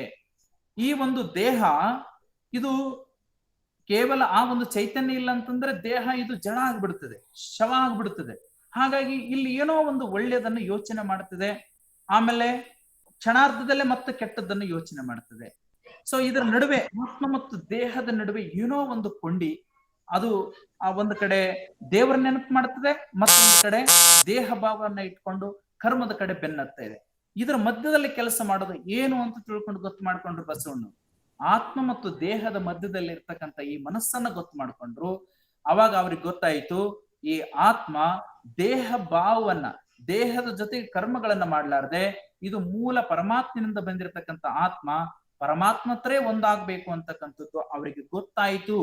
ಹಾಗಾಗಿ ಅವರು ಅಂಬಲಿಸ್ಲಿಕ್ಕೆ ಕಾರಣ ಆಯ್ತು. ಅಂದ್ರೆ ಮಾನವನ ಮೂಲ ತತ್ವವಾಗಿರ್ತಕ್ಕಂಥ ಒಂದು ಪರಮಾತ್ಮ, ಆ ಪರಮಾತ್ಮನ ಅಂಶವೇ ಆತ್ಮ ಅನ್ನೋದು ಆ ಒಂದು ಆತ್ಮ ಜಾಗೃತಿ ಭಾವ ಬಂತು ಅವರಿಗೆ. ಅದಕ್ಕೆ ಉತ್ತಿಷ್ಠಿತ ಜಾಗೃತ ಅಂತ ತಿಳ್ಕೊಂಡು ಅವ್ರು ಕರೀತಾರೆ. ಆ ವಚನದಲ್ಲಿ ಅವ್ರು ಹೇಳ್ತಾರೆ, ವಾರಧಿಯು ಅಪ್ಪದೆ ತರಂಗಿಣಿಗೆ ಚಿಂತೆ ತಪ್ಪದು. ಇಲ್ಲಿ ಪ್ರಾಕೃತಿಕವಾಗಿರತಕ್ಕಂಥ ವರ್ಣನೆ, ಪ್ರಾಕೃತಿಕವಾಗಿರ್ತಕ್ಕಂಥ ಒಂದು ಉಪಮೆಯನ್ನ ಕೊಟ್ಟು ನಮಗೆ ಒಂದು ತತ್ವವನ್ನ ತಿಳಿಸ್ತಕ್ಕಂಥ ಒಂದು ದಾಟಿ ಗುರು ಬಸವಾದಿ ಪ್ರಮುಖರದಿದೆ. ಅವ್ರು ಹೇಳ್ತಾರೆ, ಆತ್ಮ ಪರಮಾತ್ಮ ಹತ್ರ ಯಾಕೆ ಬೆರಿಬೇಕು, ಯಾಕೆ ಹಂಬಲಿಸಬೇಕು ಅಂತಂದ್ರೆ ಅವ್ರು ಹೇಳ್ತಾರೆ, ಪ್ರಕೃತಿಯ ಕೆಲವು ಉದಾಹರಣೆಗಳನ್ನು ಕೊಟ್ಟು ಹೇಳ್ತಾರೆ. ವಾರಿದಿಯು ಅಪ್ಪದೆ ತರಂಗಿಣಿಗೆ ಚಿಂತೆ ತಪ್ಪದು, ಹೂವು ಬಿಡದೆ ಬೀಜಕ್ಕೆ ಕಾಯಕ ಮುಗಿಯದು, ಮಗುವ ಹಡೆಯದನ್ನಕ್ಕ ತಾಯಿಯ ಕರ್ತವ್ಯ ಹಿಂಗದು, ಲಿಂಗೇಂದ್ರಿಯವಾಗದನ್ನಕ್ಕ ಅಂಗೇಂದ್ರಿಯ ತಣಿವಡೆಯವು. ಉತ್ತಿಷ್ಠತ ಜಾಗೃತಃ ಅಂತರಾತ್ಮನ ಎಚ್ಚರಿಕೆ ಅವಿರಳವಾಗಿಪ್ಪದು ಸಚ್ಚಿದಾನಂದನಲ್ಲಿ ಸಮರಸವನ್ನಕ್ಕ ಅಂತ ತಿಳ್ಕೊಂಡು. ಅಂದ್ರೆ ಗುರು ಬಸವಣ್ಣವ್ರ ಮೇಲೆ ಹೇಳಿರ್ತಕ್ಕಂಥ ಒಂದು ವಚನಕ್ಕೆ ಪರಂ ಪೂಜ್ಯ ಮಹಾ ಜಗದ್ಗುರು ಡಾಕ್ಟರ್ ಮಾತಿ ಮಹಾದೇವಿ ತಾಯಿಯವರು ಈ ಒಂದು ಆತ್ಮನ ನಿವೇದನೆ, ಈ ಒಂದು ಆತ್ಮನ ವಿರಹ, ಇದು ಪರಮಾತ್ಮ ಹತ್ರ ಒಂದಾಗ್ತಕ್ಕಂಥದ್ದು, ಅದನ್ನ ಚೆನ್ನಾಗಿ ಅರ್ಥ ಮಾಡ್ಕೊಂಡ್ರು. ಅದಕ್ಕೆ ಉದಾಹರಣೆ ಕೊಡ್ತಾರೆ. ವಾರಧಿ ಅಂತಂದ್ರೆ ಇಲ್ಲಿ ಸಮುದ್ರ. ಈ ಒಂದು ಸಮುದ್ರವನ್ನ ಯಾವಾಗರ ನಾನು ಅಪ್ಪಬೇಕು ಅಂತ ತಿಳ್ಕೊಂಡು ಎಲ್ಲೋ ಹುಟ್ಟಿರ್ತಕ್ಕಂಥ ಒಂದು ನದಿ, ಅದು ಕಣಿವೆಯಲ್ಲಿ ಜೋಗ ಜಲಪಾದ ರೂಪದಲ್ಲಿ ಅದು ಬಿದ್ದು ಅಲ್ಲಿಂದ ತೆಗ್ಗ ತೆವರ ನುಸುಳ್ಕೋಂತ ಬಯಲು ಪ್ರದೇಶದಲ್ಲಿ ಹರ್ಕೊಂಡು ಆಮೇಲೆ ಮುಂದೆ ಅದು ಎಲ್ಲಾ ಜೀವ ಜಂತುಗಳಿಗೆಲ್ಲ ನೀರನ್ನ ಉಣಿಸಿ ಕೊನೆಗೆ ಅಂತಿಮವಾಗಿ ಆ ಒಂದು ಸಮುದ್ರವನ್ನ ಬೆರೆಬೇಕಾದ್ರೆ ಅದು ಎಷ್ಟು ಹಂಬಲಿಸಿ ಹೋಗಿ ಸಮುದ್ರವನ್ನ ಬೆರೆತಿದೆಯಲ್ಲ, ಹಾಗೇನೂ ಸಹಿತ ಇಲ್ಲಿ ಆತ್ಮ ಅದು ಪರಮಾತ್ಮ ಹತ್ರ ಬೆರಿಬೇಕು ಅಂತಕ್ಕಂತ ಒಂದು ಜಾಗೃತಿ ಭಾವ ಈ ಒಂದು ದೇಹದಲ್ಲಿ ಹುಟ್ಟಬೇಕು. ಆವಾಗ ಹುಟ್ಟಿದಾಗ ಮಾತ್ರ ಅವನು ಆಧ್ಯಾತ್ಮಿಕ ಆಗ್ಲಿಕ್ಕೆ ಸಾಧ್ಯ. ಮತ್ತೊಂದು ಉದಾಹರಣೆ ಹೇಳ್ತಾರೆ, ಫಲವು ಬಿಡದೆ ಬೀಜಕ್ಕೆ ಕಾಯಕ ಮುಗಿಯೋದು. ಒಂದು ಗಿಡ ಅದು ಬೆಳೆದು ಎಮ್ಮರ ಆಗ್ಬೇಕು, ಎಮ್ಮರ ಆದ್ಮೇಲೆ ಅದರಲ್ಲಿ ಹೂವು ಕಾಯಿ ಆಗ್ತದೆ, ಅದು ಕಾಯಾಗಿ ಹಣ್ಣಾಗಿ ನಿಷ್ಪತ್ತಿಯಾಗಿ ತೊಟ್ಟು ಕಳಚಿ ಬೀಳಬೇಕು.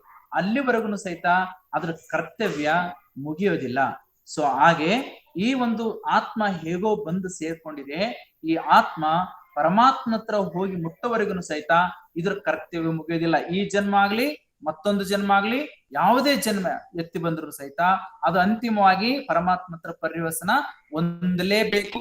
ಹೊಂದಿದಾಗ ಮಾತ್ರ ಈ ಆತ್ಮಕ್ಕೆ ಶಾಂತಿ ನೆಮ್ಮದಿ. ಅಲ್ಲಿವರೆಗೂ ಸಹಿತ ಶಾಂತಿ ನೆಮ್ಮದಿ ಇಲ್ಲ. ಈಗ ನೋಡಿ, ಇಲ್ಲಿ ಒಂದು ರುದ್ರಾಕ್ಷಿ ಇದೆ. ಈ ಒಂದು ರುದ್ರಾಕ್ಷಿಯ ಈ ಶಿಖಾಮಣಿ ಪರಮಾತ್ಮ. ಇಲ್ಲಿ ಅನಂತ ಈ ಒಂದು ದಾರ ಇದೆ. ಈ ಒಂದು ದಾರ ಅಂದ್ರೆ ಇದು ಪರಮಾತ್ಮನ ಮೂಲ ಇದರದಿಂದ ಬಂದಿರತಕ್ಕಂತ ಆತ್ಮ, ಆ ಪರಮಾತ್ಮನ ಅಂಶವೇ ಈ ಒಂದು ದಾರ ಆಗಿದೆ, ಅಂದ್ರೆ ಆತ್ಮ ಸ್ವರೂಪವಾಗಿದೆ. ಈ ಒಂದು ದಾರದಲ್ಲಿ ಏನು ಇಲ್ಲಿ ರುದ್ರಾಕ್ಷಿಗಳು, ಅನೇಕ ರುದ್ರಾಕ್ಷಿಗಳಿದಾವಲ್ಲ, ಹಾಗೆ ಅನಂತ ಜೀವಾತ್ಮರುಗಳನ್ನ ಈ ಒಂದು ಪರಮಾತ್ಮ ಸೃಷ್ಟಿ ಮಾಡಿದ್ರು ಸಹಿತ ಅಲ್ಲೆಲ್ಲ ಆತ್ಮ ತಾನೇ ಆಗಿದ್ದಾನೆ. ಇಲ್ಲಿ ಜನ್ಮ ದೇಹಗಳು ಅಂತಕ್ಕಂಥ ರುದ್ರಾಕ್ಷಿಗಳು ಇರಬಹುದು, ಅನಂತ ಜೀವ ಅದ ಒಂದು ದೇಹಗಳು ಇರಬಹುದು.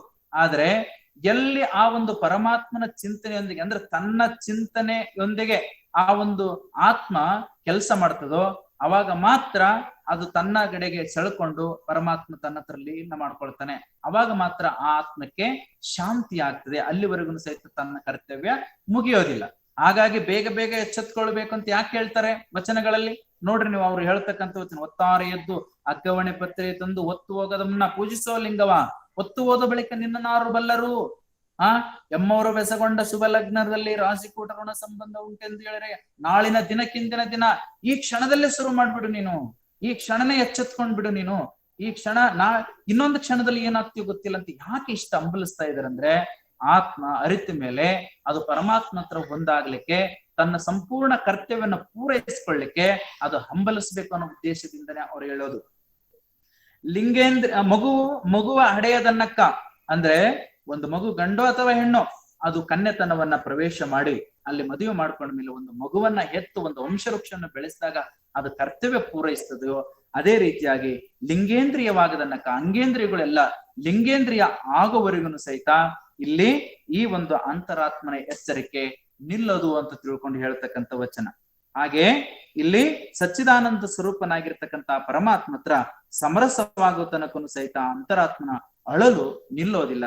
ಹಾಗಾಗಿ ಎತ್ತೇಳು ಗುರಿ ಮುಟ್ಟುವ ತನಕನು ಸಹಿತ ನಿನ್ನ ನಿಜ ಸ್ವರೂಪವನ್ನ ತಿಳಿದುಕೋ ಅಂತ ತಿಳ್ಕೊಂಡು ಅಲ್ಲಿ ಆ ಒಂದು ಪರಮಾತ್ಮನ ಆದೇಶ ಇರ್ತದೆ. ಹಾಗಾಗಿ ಆತ್ಮ ಆ ಎಚ್ಚರಿಕೆ ಬರೋದಕ್ಕಿಂತ ಮೊದಲು ಮರೆವು ಆವರಿಸಿಕೊಂಡಿರ್ತದೆ.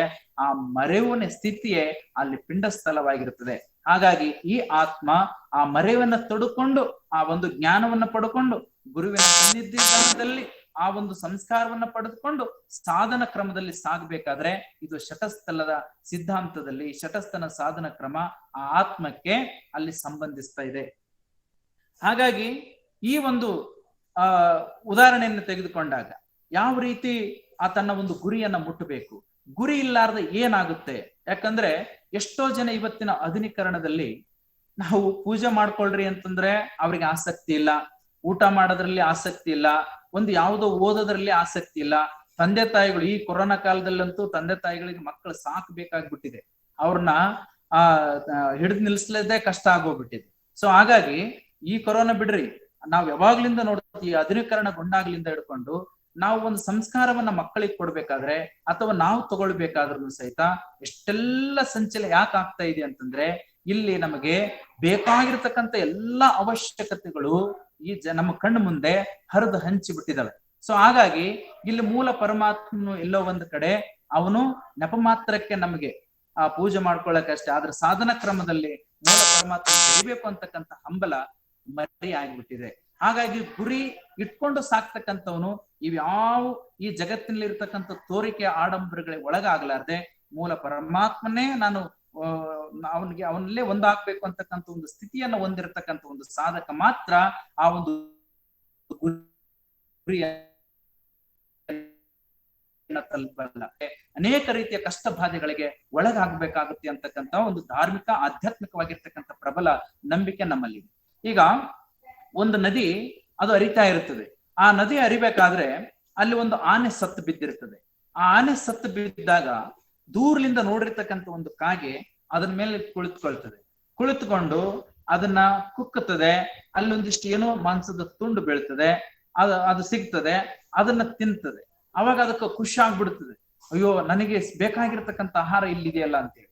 ಅದು ನದಿಗುಂಟ ಹಂಗೆ ಹೋಗ್ತಾನೆ ಇದೆ, ಕಾಗೆ ಅದರ ಮೇಲೆ ಕುಳಿತುಕೊಂಡು ಹಂಗೆ ತಿನ್ಕೊಂತ ಹೋಗ್ತಾ ಇದೆ. ಅದು ಇನ್ನೇನು ಹತ್ರ ಸಮುದ್ರವನ್ನ ಬರ್ತಾ ಇದೆ, ಸಮುದ್ರ ಹತ್ರ. ಆ ಸಮುದ್ರ ಹತ್ರ ಬಂದು ನೇರವಾಗಿ ಆ ಸಮುದ್ರದ ಗರ್ಭವನ್ನ ಪ್ರವೇಶ ಮಾಡಿ ಆನೆ ಆ ಸಮುದ್ರದ ಆಳಕ್ಕೆ ಹೋಗ್ಬಿಡ್ತದೆ. ಅವಾಗ ತಕ್ಷಣನೇ ಎಚ್ಚೆತ್ಕೊಂಡಿರ್ತಕ್ಕಂಥ ಕಾಗೆ ಅಲ್ಲಿವರೆಗೂ ಎಚ್ಚೆತ್ಕೊಂಡಿಲ್ಲ.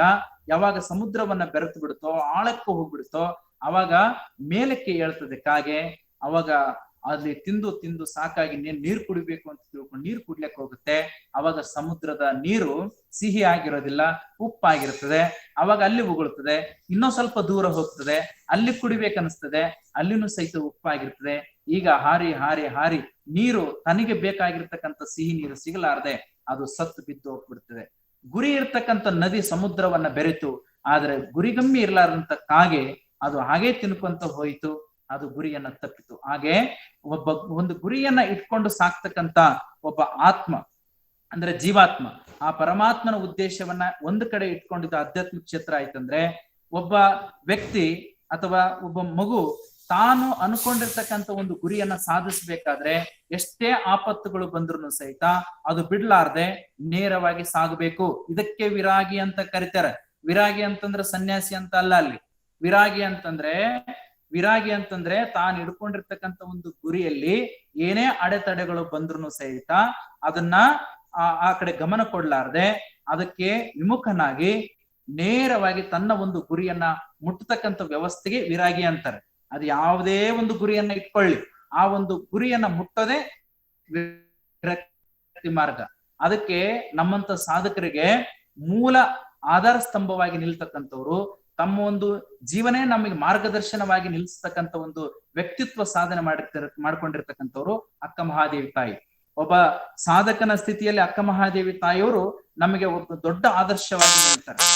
ನಮಗೆ ಬೇರೆ ಶರಣರು ಕಾಯಕದಲ್ಲಿ ತಲ್ಲೇನರಾದ್ರು ಅನುಭವಗಳನ್ನ ಹೇಳ್ಕೊಂಡ್ರು, ಅವ್ರ ವಚನಗಳನ್ನ ಬರೆದ್ರು, ಅದು ಬೇರೆ. ಆದ್ರೆ ಅಕ್ಕ ಮಹಾದೇವಿ ಸಾಧಕರಿಗೆ ಒಂದು ಮಾಡೆಲ್ ಆಗಿ, ಮಾದರಿಯಾಗಿ ನಿಲ್ತಾರೆ. ಅವರು ಅಲ್ಲಿಂದ ನೋಡಿ, ಚಿಕ್ಕ ವಯಸ್ಸಿನಿಂದ ಹಿಡ್ಕೊಂಡು ಗುರುಗಳ ಹತ್ರ ಹೋಗಿ ಶಿಕ್ಷಣ ಪಡ್ಕೊಂಡು, ಅಲ್ಲಿಂದ ಆ ಕೌಶಿಕನ ಮನೆಗೆ ಹೋಗಿ ಅಲ್ಲಿ ಪಡಬಾರದ ಕಷ್ಟವನ್ನ ಪಟ್ಕೊಂಡು, ನಂತರದಲ್ಲಿ ನಾನು ಮೂಲ ಗುರು ಚನ್ನಮಲ್ಲಿಕಾರ್ಜುನ ಬೆರೆಯೋದೇ ಆಗಿದೆ, ನನಗೆ ಚನ್ನಮಲ್ಲಿಕಾರ್ಜುನ ಗಂಡ, ಅವನನ್ನ ಬಿಟ್ರೆ ಮತ್ತೆ ಯಾರು ಮಿಕ್ಕವರೆಲ್ಲ ಗಂಡರು ಒಲೆಯೊಳಗಿಕ್ಕು ಅನ್ನೋಷ್ಟ್ರ ಮಟ್ಟಿಗೆ ಅವ್ರ ಸಾಧನೆಯನ್ನ ಮಾಡ್ತಾ ಮಾಡ್ತಾ ಎಷ್ಟೇ ಕಷ್ಟಗಳು ಬಂದ್ರು ಸಹಿತ, ಅಲ್ಲಿ ಮಳೆ ಬಂದ್ರು ಬಿಸಿಲಾದ್ರೂ ಆ ಕಾಡು ಮೇಡಗಳಲ್ಲಿ ಸಂಚಾರ ಮಾಡ್ತಾ ಮಾಡ್ತಾ ಮಾಡ್ತಾ ಮಾಡ್ತಾ ಕಲ್ಯಾಣಕ್ಕೆ ಪ್ರವೇಶ ಮಾಡೋವರೆಗೂ ಸಹಿತ ಅವರಿಗೆ ಸಮಾಧಾನ ಇಲ್ಲ. ಸೊ ಹಾಗಾಗಿ ಅಲ್ಲಿ ಸಾಧಕ ಸ್ಥಿತಿಯಲ್ಲಿರ್ತಕ್ಕಂಥ ಒಂದು ಸಾಧಕರಿಗೆ ಈ ಎಚ್ಚರಿಕೆ, ಈ ಒಂದು ಗುರಿ ಕಡೆ ಅವನು ನಿರ್ಮಳವಾಗಿ ಸಾಗ್ಬೇಕಾಗ್ತದೆ. ಯಾವತ್ತೂ ಸಹಿತ ಎಂತದೇ ಅಡರತೊಡರುಗಳು ಬಂದ್ರು ಸಹಿತ, ಕಷ್ಟ ಕಾರ್ಪಣ್ಯಗಳು ಬಂದ್ರು ಸಹಿತ ನೇರವಾಗಿ ತನ್ನ ಒಂದು ಗುರಿಯನ್ನ ತಲುಪ್ತಕ್ಕಂಥ ಒಂದು ಕ್ರಿಯೆಗೆ ಇಲ್ಲಿ ವಿರಾಗಿ ಅಂತ ತಿಳ್ಕೊಂಡು ಕರೀತಾರೆ. ಸೊ ಹಾಗಾಗಿ ಈ ಒಂದು ಆತ್ಮನು ಸಹಿತ ಪರಮಾತ್ಮ ಹತ್ರ ಹಂಬಲಿಸಿ ಹಂಬಲಿಸಿ ಹಂಬಲಿಸಿ ಹೋಗ್ಬೇಕು. ಹಾಗಾದ್ರೆ ಈ ಒಂದು ದೇಹದಲ್ಲಿ ಆ ಒಂದು ಆತ್ಮ ಪರಮಾತ್ಮನ ಬೆರಲಿಕ್ಕೆ ಹಂಬಲಿಸ್ತಿದೆ ಅಂತ ತಿಳ್ಕೊಂಡು ಹೇಳ್ತೀರಿ. ಆದ್ರೆ ಹಂಬಲಿಸ್ತಕ್ಕಂಥದ್ದು ನಮ್ಗೆ ಯಾಕೆ ಕೇಳಲ್ಲ, ಯಾಕೆ ಅದು ಸೌಂಡ್ ಬರಲ್ಲ ಅಂತ ತಿಳ್ಕೊಂಡು ನಾವೆಲ್ಲ ಅನ್ಕೊಳ್ತೀವಿ. ಆದ್ರೆ ಆ ಒಂದು ಶಬ್ದ ಯಾಕೆ ನಮಗ್ ಕೇಳಿಸಲ್ಲ ಅಂತಂದ್ರೆ ಒಂದು ಉದಾಹರಣೆ ಕೊಡ್ತಾರೆ. ಏನು ಅಂತಂದ್ರೆ, ಈಗ ನೀವು ಬಹಳಷ್ಟು ಶಬ್ದ ಇರತಕ್ಕಂಥ ಒಂದು ಫ್ಯಾಕ್ಟ್ರಿ ಹತ್ರ ಹೋಗಿ, ಒಂದು ಕಬ್ಬಿನ ಫ್ಯಾಕ್ಟ್ರಿನೋ ಅಥವಾ ಕಾಗದ ಫ್ಯಾಕ್ಟ್ರಿನೋ ಇನ್ನಿತರ ಯಾವುದೋ ಒಂದು ಫ್ಯಾಕ್ಟ್ರಿ ಹತ್ರ ಹೋಗಿ ನೀವು ಅದ್ರ ಒಳಗಡೆ ಒಬ್ಬ ದೂರದಲ್ಲಿ ಇರ್ತಕ್ಕಂಥ ನಿಮ್ಮ ಪರಿಚಯಿತನನ್ನ ಕರೀರಿ. ಓ ರಾಮಣ್ಣ ನಾನ್ ಬಂದಿದ್ದೀನಿ ಅಂತ ತಿಳ್ಕೊಂಡು ನೀವು ಕರೀರಿ. ಅವಾಗ ಅವನಿಗೆ ಕೇಳಿಸ್ತದೇನು? ಆ ಶಬ್ದ ಯಂತ್ರಗಳ ಶಬ್ದದಲ್ಲಿ ಅವನಿಗೆ ಕೇಳೋದಿಲ್ಲ. ಯಾವಾಗ ಅವನಿಗೆ ಕೇಳುತ್ತಂದ್ರೆ ಅಲ್ಲಿ ಫ್ಯಾಕ್ಟ್ರಿಯಲ್ಲಿ ಕೆಲಸ ಮಾಡತಕ್ಕಂತ ಆ ಯಂತ್ರಗಳು ನಿಲ್ಲಬೇಕು, ಸ್ಟಾಪ್ ಆಗ್ಬೇಕು.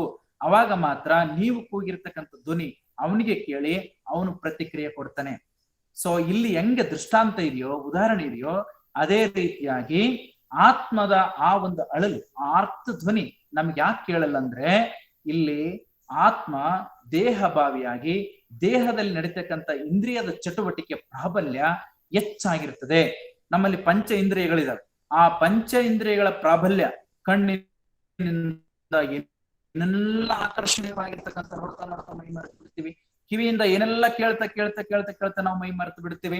ಆಮೇಲೆ ನಾಲಿಗೆಯಿಂದ ರುಚಿಸಿ ಹುಟ್ಟಿದಾಗ್ಲಿಂದ ಸಾಯತನ ಬರೀ ತಿಂದಿದ್ದೆ. ಕೆಲವರು ಬರೀ ತಿನ್ನೋದಕ್ಕಾಗಿ ಬದುಕನ್ನ ಮಾಡ್ತಾ ಇರ್ತಾರೆ. ಒಂದ್ ಕಡೆ ಮಾತಾಜರು ಹೇಳ್ತಾ ಇರ್ತಾರೆ, ತಿನ್ನೋದಕ್ಕಾಗಿ ಬದುಕಲ್ಲ, ಬದುಕಿಗಾಗಿ ತಿನ್ನೋದಲ್ಲ. ಅದಕ್ಕೆ ಮಹಾತ್ಮರು ತಿನ್ನೋದಕ್ಕಾಗಿ ಬದುಕಲ್ಲ, ಬದುಕಕ್ಕಾಗಿ ತಿನ್ನಲ್ಲ, ಪರಮಾತ್ಮನಿಗಾಗಿ ತಿಂತಾ ಇರ್ತಾರೆ ಅಥವಾ ಪ್ರಸಾದ ಮಾಡ್ಕೊಳ್ತಾ ಇರ್ತಾರೆ. ಸೊ ಹಾಗಾಗಿ ಇಲ್ಲಿ ಸಾಧಕನಾಗಿರ್ತಕ್ಕಂಥವನು ಆ ಒಂದು ಆತ್ಮದ ಆ ಒಂದು ಆರ್ಥ ಧ್ವನಿ ಯಾಕೆ ಕೇಳಿಸ್ಕೊಳ್ಳಲ್ಲ ಅಂತಂದ್ರೆ, ಇಲ್ಲಿ ದೇಹಭಾವಿ ಆಗಿರ್ತಕ್ಕಂಥ ಈ ನಮ್ಮಲ್ಲಿ ಇರ್ತಕ್ಕಂಥ ಪಂಚೇಂದ್ರಿಯಗಳು ತಮ್ಮ ಒಂದು ಎಲ್ಲಿ ಹಂಗೆ ಫ್ಯಾಕ್ಟ್ರಿದೊಳಗಡೆ ಶಬ್ದ ಮಾಡ್ತಾ ಹೋಗ್ತವೆ, ಹಾಗೆ ಇಂದ್ರಿಯಗಳು ಮೂಲ ಅಸ್ತಿತ್ವವನ್ನ ಮರೆತು ಬಿಟ್ಟು ಇಲ್ಲಿ ಬಹಿರ್ಮುಖವಾಗಿ ಅರಿತಾ ಇರ್ತವೆ.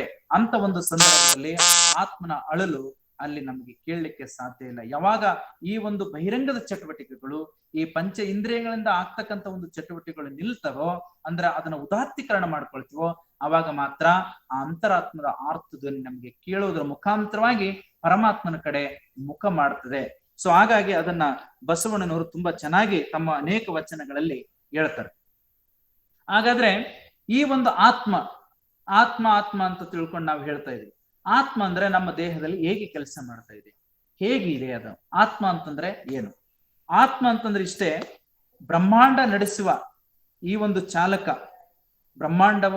ಬ್ರಹ್ಮಾಂಡದಲ್ಲಿ ಅನೇಕ ಗೋಲಗಳು, ಸಹಸ್ರ ಗೋಲಗಳು ತಿರುಗ್ತದೆ. ಯಾವ ಗೋಲಗಳು? ಗ್ರಹಗಳು ತಿರುಗ್ತಾ ಇದಾವೆ, ನಕ್ಷತ್ರಗಳು, ನಿಹಾರಿಕೆಗಳ ಒಂದು ಪುಂಜನೆ ಇದೆ, ಗೆಲಾಕ್ಸಿಗಳ ಪುಂಜನೆ ಇದೆ. ಮಹಾಮಂಡಲದಲ್ಲಿ ಅನೇಕ ಈ ಒಂದು ಗೋಲಗಳು, ಏನು ಸಹಸ್ರ ಗೋಲಗಳು ತಿರುಗ್ತಾ ಇದಾವಲ್ಲ, ಈ ಎಲ್ಲ ತಿರುಗಿಸ್ತಕ್ಕಂಥ ಒಂದು ಯಂತ್ರವಾಹಕ ಯಾರು ಅಂತಂದ್ರೆ ಅವನು ಪರಮಾತ್ಮ. ಅದಕ್ಕೆ ಅಕ್ಕಮಹಾದೇವಿ ತಾಯಿಯವರು ಹೇಳ್ತಾರೆ, ಕೋಲ ತುದಿಯ ಕೋಡಗನಂತೆ, ನೇಣ ತುದಿಯ ಬೊಂಬೆಯಂತೆ, ನಾನು ಆಡುವೆನಯ್ಯ ನೀನ್ ಆಡಿಸಿದಂತೆ, ನಾನಿದ್ದೇನಯ್ಯ ನೀನಿರಿಸಿದಂತೆ, ಜಗದ ಯಂತ್ರವಾಹಕ ನೀನು ಚನ್ನಮಲ್ಲಿಕಾರ್ಜುನ ಅಂದ್ರೆ ಪರಮಾತ್ಮ ಈ ಜಗತ್ತನ್ನ ಮುನ್ನಡೆಸ್ತಕ್ಕಂಥ ಒಂದು ವಾಹಕ, ಅಂದ್ರೆ ಬ್ರಹ್ಮಾಂಡದ ಚಾಲಕ ಆ ಒಂದು ಪರಮಾತ್ಮ ಆದ್ರೆ, ಈ ಒಂದು ಪಿಂಡಾಂಡಗತವಾಗಿರ್ತಕ್ಕಂಥ ದೇಹದ ಚಾಲಕ ಆತ್ಮ. ಹಾಗಾಗಿ ಈ ಆತ್ಮ ಅಂತಂದ್ರೆ ಏನು ಅನ್ನೋದನ್ನ ನಾವು ತಿಳ್ಕೊಳ್ಬೇಕು. ಆತ್ಮ ಅಂತಂದ್ರೆ ಇಂದಿನ ಸಂಚಿಕೆಯಲ್ಲಿ ಬಹುಶಃ ಚನ್ನಬಸವನಂದ ಸ್ವಾಮೀಜಿರು ಅವರೆಲ್ಲ ಮಾಡಿದ್ದಾರೆ, ಆದ್ರೂ ಸಂಕ್ಷಿಪ್ತವಾಗಿ ನನ್ನ ಒಂದು ಶಟಸ್ಥಲ ಸಿದ್ಧಾಂತಕ್ಕೆ ಸಂಕ್ಷಿಪ್ತವಾಗಿ ನಾನು ತಿಳ್ಕೊಂಡ್ಬಿಡೋಣ. ಯಾವ ಸಹಾಯದಿಂದ ಮನಸ್ಸು ಮತ್ತು ಈ ಒಂದು ಪ್ರಾಣ, ಮನಸ್ಸಿನ ಕಾಯ ಇದು ಕಾರ್ಯ ಮತ್ತು ಪ್ರಾಣದ ಸಂಚಾರದ ಕಾರ್ಯ ಅದು ಆಗ್ತಾ ಇದೆಯೋ, ಅದು ಆಗಲಿಕ್ಕೆ ಯಾವುದು ಶಕ್ತಿ ಕೆಲಸ ಮಾಡ್ತಿದೆಯೋ ಆ ಶಕ್ತಿಯೇ ಆತ್ಮ. ಅದಕ್ಕೆ ನಮಗೆ ಕೆನೋಪನಿಷತ್ನಲ್ಲೂ ಸಹಿತ ಈ ಆತ್ಮದ ಬಗ್ಗೆ ತುಂಬಾ ಚೆನ್ನಾಗಿ ವರ್ಣನೆ ಬರ್ತದೆ, ವಚನದಲ್ಲೂ ಸಹಿತ ಆತ್ಮದ ವರ್ಣನೆಯನ್ನ ಕೊಡ್ತಾ ಹೋಗ್ತಾರೆ. ಯಾವುದು ಇದ್ದರೆ ಈ ಒಂದು ಶರೀರ ಎಲ್ಲ ಕೆಲಸವನ್ನ ಮಾಡ್ತದೆ ಚೈತನ್ಯಾತ್ಮಕವಾಗಿ, ಯಾವುದು ಇಲ್ಲ ಅಂತಂದ್ರೆ ಈ ಒಂದು ಶರೀರ ಶವ ಆಗ್ತದೋ ಅದುವೇ ಆತ್ಮ ಅಂತ. ಈಗ ನೋಡ್ರಿ, ಈಗ ನಾನು ಹಿಂಗೆಲ್ಲ ಕೈ ಎತ್ತಿ ಎಲ್ಲ ಹೇಳ್ತಾ ಇದ್ದೀನಿ. ಈ ಕೈ ಎತ್ತಿ ಹೇಳಕ್ಕಾದ್ರೆ ನನ್ನೊಳಗಡೆ ಏನೋ ಒಂದು ಶಕ್ತಿ ಬೇಕಲ್ಲ, ಆ ಒಂದು ಶಕ್ತಿ ಇರೋದ್ರಿಂದನೇ ಈ ಕೈ ಮೇಲೆ ಕೇಳ್ತದೆ, ಕೆಳಗಡೆ ಹೋಗ್ತದೆ. ಆ ಶಕ್ತಿ ಇದೆ ಅಂತಾನೆ ನಾನು ಮಾತಾಡ್ತಾ ಇದ್ದೀನಿ, ಆ ಶಕ್ತಿ ಇದೆ ಅಂತಾನೆ ನಾನು ನೋಡ್ತಾ ಇದ್ದೀನಿ, ಆ ಶಕ್ತಿ ಇದೆ ಅಂತಾನೆ ನಾನು ಗ್ರಾಸ್ಪ್ ಮಾಡ್ಕೊಳ್ತೀನಿ, ಗ್ರಹಿಸ್ತಾ ಇದ್ದೀನಲ್ಲ. ಹಾಗೆ ಆ ಒಂದು ನಾವು ಮಾಡ್ತಕ್ಕಂಥ ಎಲ್ಲ ಕ್ರಿಯೆ ಕಾರ್ಯಗಳಿಗೆ ಆ ಒಂದು ಶಕ್ತಿ ಇದೆ, ಆ ಶಕ್ತಿಗೆ ಆತ್ಮ ಅಂತ ತಿಳ್ಕೊಂಡು ನಾವು ಹೇಳ್ತಾ ಇದೀವಿ.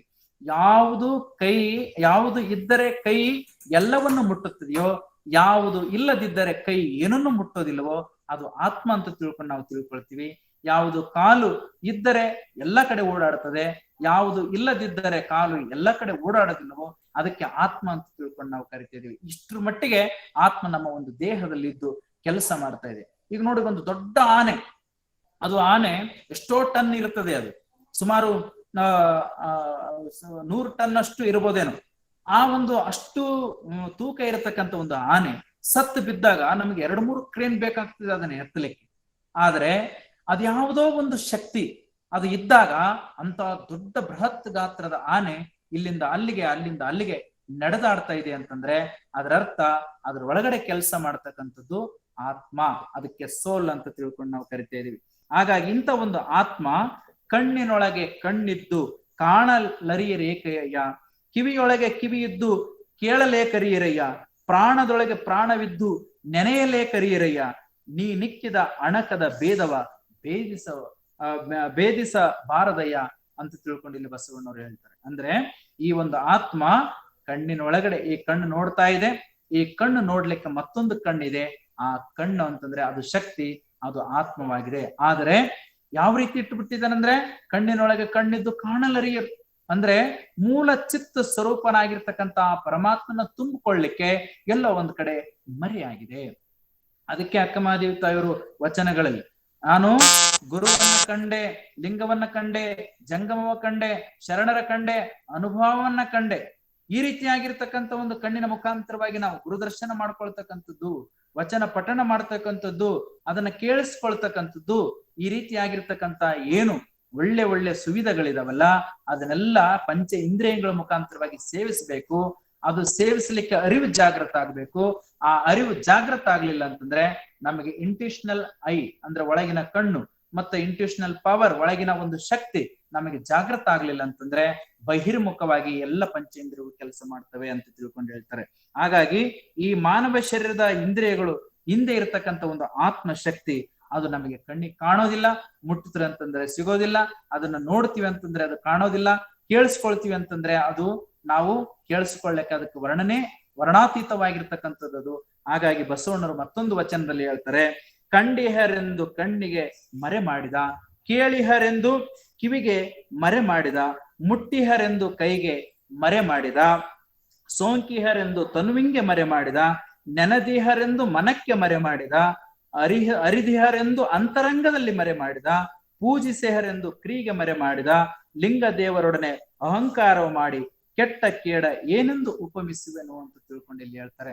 ಅಂದ್ರೆ ಆ ಒಂದು ದೇವನು ಎಷ್ಟು ಆಟ ಮಾಡ್ತಾನಂತಂದ್ರೆ ನಮ್ಮೊಳಗೆ ಅಂತ ಒಂದು ಸಂಪತ್ತನ್ನ, ಆ ಒಂದು ಜ್ಞಾನದ ಒಳಗೂಡಿರ್ತಕ್ಕಂತಹ ಸಂಪತ್ತನ್ನ, ಆತ್ಮ ಸಂಪತ್ತನ್ನ ಇಟ್ಟು ಅವನ ಆಟ ಮಾಡ್ತಾ ಇದ್ದಾನೆ.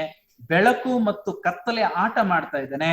ಅದಕ್ಕೆ ಅಲ್ಲಮ ಪ್ರಭುದೇವರು ಬಹಳ ಚೆನ್ನಾಗಿ ಹೇಳ್ತಾರೆ, ಅಪರಿಮಿತದ ಕತ್ತಲೊಳಗೆ ವಿಪರೀತದ ಬೆಳಕು ನೋಡ, ಅಪರಿಮಿತದ ಕತ್ತಲೊಳಗೆ ವಿಪರೀತದ ಬೆಳಕು ನೋಡ, ಕತ್ತಲೆಯೂ ಇದು ಬೆಳಕುನು ಇದೆ, ಆನೆ ಇದೆ, ಸಿಂಹವೂ ಇದೆ, ಒಂದಕ್ಕೊಂದು ಅಂಜವು ನೋಡ, ಒಂದಾಗಿ ಉಂಬೋದ ಕಂಡು ಬೆರಗಾದೆ ಗುಹೇಶ್ವರ ಅಂತ ತಿಳ್ಕೊಂಡು ಬೆಳಗಿನ ವಚನ ಹೇಳ್ತಾರೆ. ಹಂಗಂದ್ರೆ ಏನು? ಅಪರಿಮಿತದ ಕತ್ತಲೂ ಇದೆ ಅಂತೆ, ವಿಪರೀತದ ಬೆಳಕು ಇದೆ. ಅದ ಹೆಂಗ್ ಸಾಧ್ಯ ಇದೆ? ಕತ್ತಲೊಳಗೆ ಬೆಳಕಿರ್ಲಿಕ್ಕೆ ಹೇಗೆ ಸಾಧ್ಯ ಇದೆ? ಒಂದರ ಕತ್ತಲಿರ್ಬೇಕು, ಇಲ್ಲ ಬೆಳಕರಿರೋದು. ಕತ್ತಲಿದ್ದಲ್ಲಿ ಬೆಳಕಿತ್ತಂದ್ರೆ ಕತ್ತಲು ಹೊರಟು ಹೋಗ್ತದೆ, ಬೆಳಕಿದ್ದಲ್ಲಿ ಕತ್ತಲು ಬರ್ತದೆ ಅಂದ್ರೆ ಬೆಳಕು ಇರೋದೇ ಇಲ್ಲ. ಸೊ ಹಾಗಾಗಿ ಇವ್ರು ಹೇಳೋ ವಚನ ಅಪರಿಮಿತದ ಕತ್ತಲೊಳಗೆ ವಿಪರೀತದ ಬೆಳಕು ನೋಡ. ಮುಂದುವರೆದೆ ಅವ್ರು ಹೇಳ್ತಾರೆ, ಅಲ್ಲಿ ಆನೆಯೂ ಇದೆ, ಸಿಂಹವೂ ಇದೆ. ಆನೆ, ಸಿಂಹ ಇವು ಬದ್ಧ ವೈರಿಗಳು. ರಾತ್ರಿ ಕನಸಿನಲ್ಲಿ, ಆನೆ ಕನಸಿನಲ್ಲಿ ಸಿಂಹ ಬಂದ್ರು ಸಹಿತ ಎದುರ್ಕೊಂಡು ಸತ್ತು ಹೋಗ್ತವಂತೆ ಎಷ್ಟೋ ಆನೆಗಳು. ಅದ್ರ ಅರ್ಥ ಏನು ಅಂತಂದ್ರೆ, ಆನೆ ದೊಡ್ಡದಿರಬಹುದು, ಆದ್ರೆ ಸಿಂಹ ಅದನ್ನ ಮಣಿಸ್ತಕ್ಕಂಥ ತಂತ್ರಗಾರಿಕೆಯನ್ನ ಅರಿತಿರ್ತದೆ. ಅದರ ನಖಗಳಿಂದ ಅದು ಎಲ್ಲಿ ಚುಚ್ಚಬೇಕೋ ಅಲ್ಲಿ ಚುಚ್ಚಿ ಅದನ್ನ ಘಾಸಿಗೊಳಿಸ್ತಾ ಇದೆ. ಹಾಗಾಗಿ ಅದಕ್ಕೆ ಎದುರುತ್ತಾ ಇದೆ. ಹಾಗಾಗಿ ಇಲ್ಲಿ ಆನೆ ಮತ್ತು ಸಿಂಹ ಬದ್ಧ ವೈರಿಗಳಾದ್ರೂ ಸಹಿತ ಒಂದಾಗಿ ಊಟ ಮಾಡ್ತವೆ. ಆನೆಯೂ ಇದೆ, ಸಿಂಹವೂ ಇದೆ, ಒಂದಾಗಿ ಉಂಬೋದು ಕಂಡು ಬೆರಗಾದ ಗುಹೇಶ್ವರ ಅಂತಂದ್ರೆ ಅದರ ಅರ್ಥ ಏನು ಅಂತಂದ್ರೆ, ಇಲ್ಲಿ ಅವ್ರು ಹೇಳ್ತಾರೆ, ದೇಹದ ಗುಣಗಳು ಏನ ಅಂಗ ಗುಣಗಳಿದಾವಲ್ಲ, ಇವು ಕತ್ತಲು ಇದ್ದಂತೆ, ಒಳಗಡೆ ಇರ್ತಕ್ಕಂಥ ಆತ್ಮ ಏನಿದೆಯಲ್ಲ, ಆ ಆತ್ಮದ ಗುಣ ಬೆಳಕು ಇದ್ದಂತೆ. ಅಂದ್ರೆ ಈ ಒಂದು ದೇಹ ಅಂತಕ್ಕಂಥದ್ದು ಆನೆ, ಅಲ್ಲಿ ಒಳಗಡೆ ಆತ್ಮ ಅಂತಕ್ಕಂಥ ಒಂದು ಸಿಂಹ. ಹಾಗಾಗಿ ಇವೆರಡೂ ಸಹಿತ ಒಟ್ಟಿಗೆ ಇದಾವೆ. ಇದು ದೇಹ ಭಾವದಿಂದ ಕೆಲಸ ಮಾಡಿದ್ರೆ ಅದು ಪರಮಾತ್ಮನ ಭಾವದಿಂದ ಆತ್ಮ ಇರ್ತದೆ. ಯಾವಾಗ ಪರಮಾತ್ಮನ ಒಂದು ಮರಿವಾಗ್ತದೆ, ಅವಾಗ ಆತ್ಮ ದೇಹ ಭಾವದೊಂದಿಗೆ ಕೆಲಸ ಮಾಡಿದಾಗ ಅವಾಗ ನಮಗೆ ಅನೇಕ ರೀತಿಯ ಕಷ್ಟಗಳು ನಮಗೆ ಬರ್ಲಿಕ್ಕೆ ಶುರುವಾಗ್ತವೆ. ಸೊ ಹಾಗಾಗಿ ಇಲ್ಲಿ ಬೆಳಕು ಅಂತಕ್ಕಂಥ ಆತ್ಮ, ಕತ್ತಲು ಅಂತಕ್ಕಂಥ ದೇಹ, ಇವು ಎರಡು ಒಂದಾಗಿ ಇರತಕ್ಕಂಥ ಒಂದು ಸ್ಥಿತಿ ಇದೆ. ಹಾಗಾಗಿ ಬೆಳಕು ಬೆಳಕಾಗ್ಬೇಕು, ಕತ್ತಲು ಕತ್ತಲಾಗ್ಬೇಕು.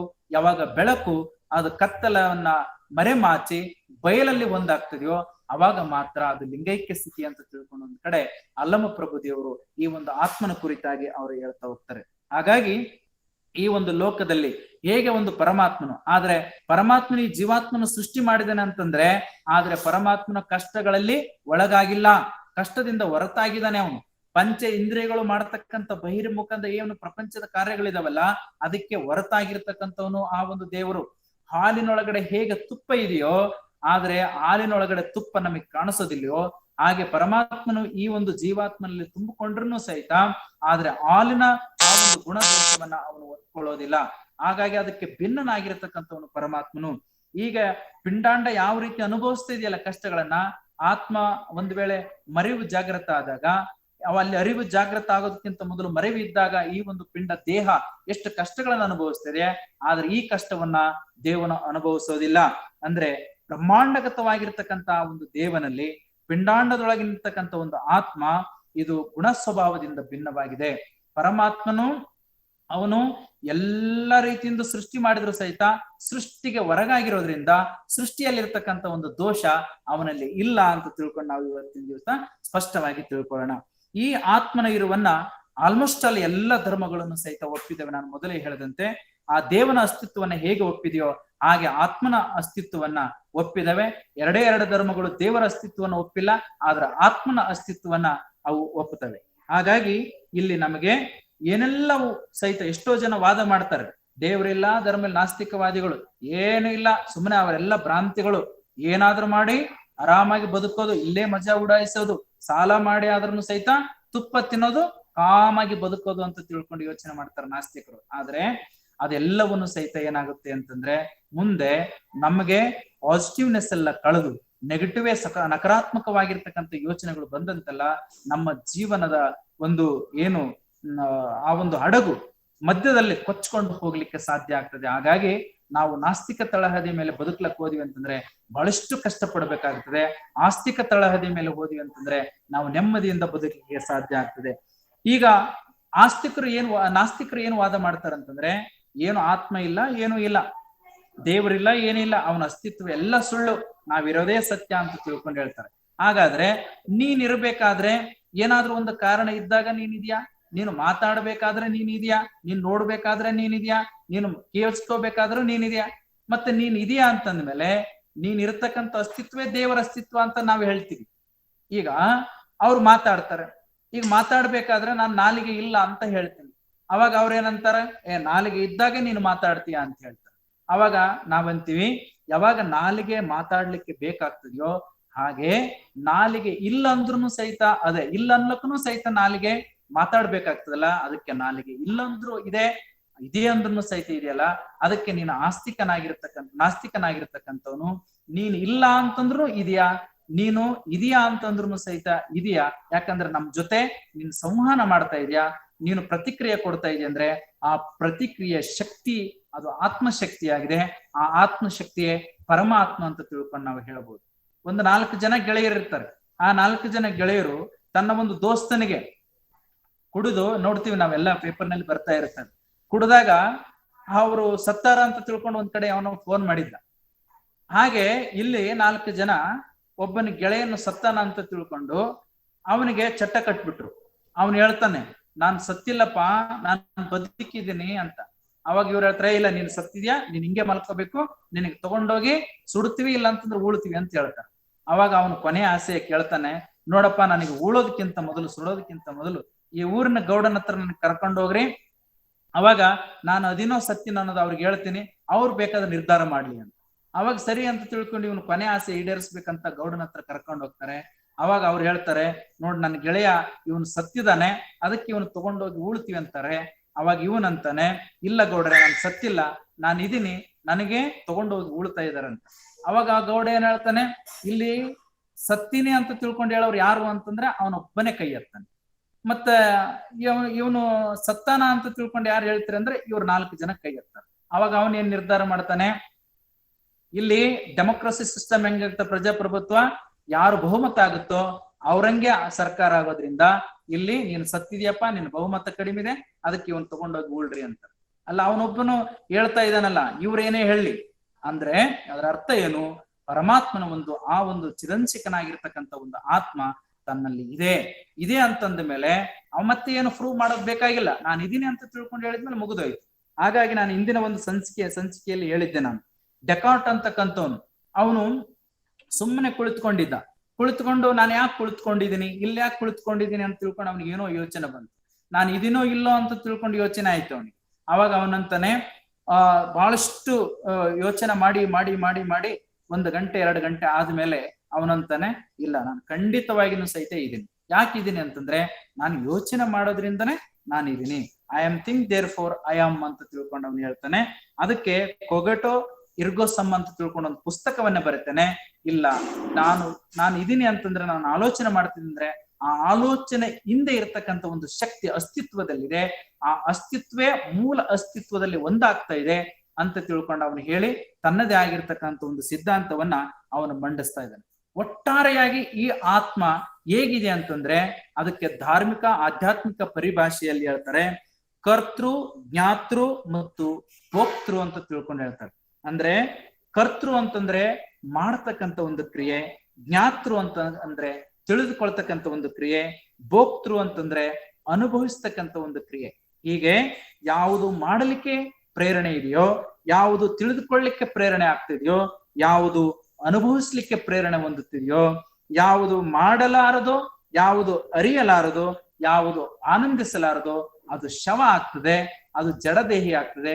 ಯಾವುದು ಅರಿತಿದೆ, ಯಾವುದು ಮಾಡ್ತದೆ, ಯಾವುದು ಆನಂದಿಸ್ತದೆ, ಅದೇ ಅಂತಿಮವಾಗಿ ಆತ್ಮ ಅಂತಕ್ಕಂಥ ಒಂದು ಸ್ವರೂಪವನ್ನ ನಾವು ಇವತ್ತಿನ ದಿವಸ ತಿಳ್ಕೊಂಡು, ಈ ಒಂದು ಆತ್ಮ ಅಂತಕ್ಕಂಥದ್ದು ತನ್ನ ಅಸ್ತಿತ್ವದಲ್ಲಿ ಹೇಗಿದೆ, ತನ್ನೆಲ್ಲಾ ಅವಸ್ಥೆಗಳನ್ನ ಅದು ಒಳಗೊಂಡಿದೆ ಅನ್ನೋದ್ರ ಬಗ್ಗೆ ಮುಂದಿನ ಸಂಚಿಕೆಯಲ್ಲಿ ನೋಡೋಣ.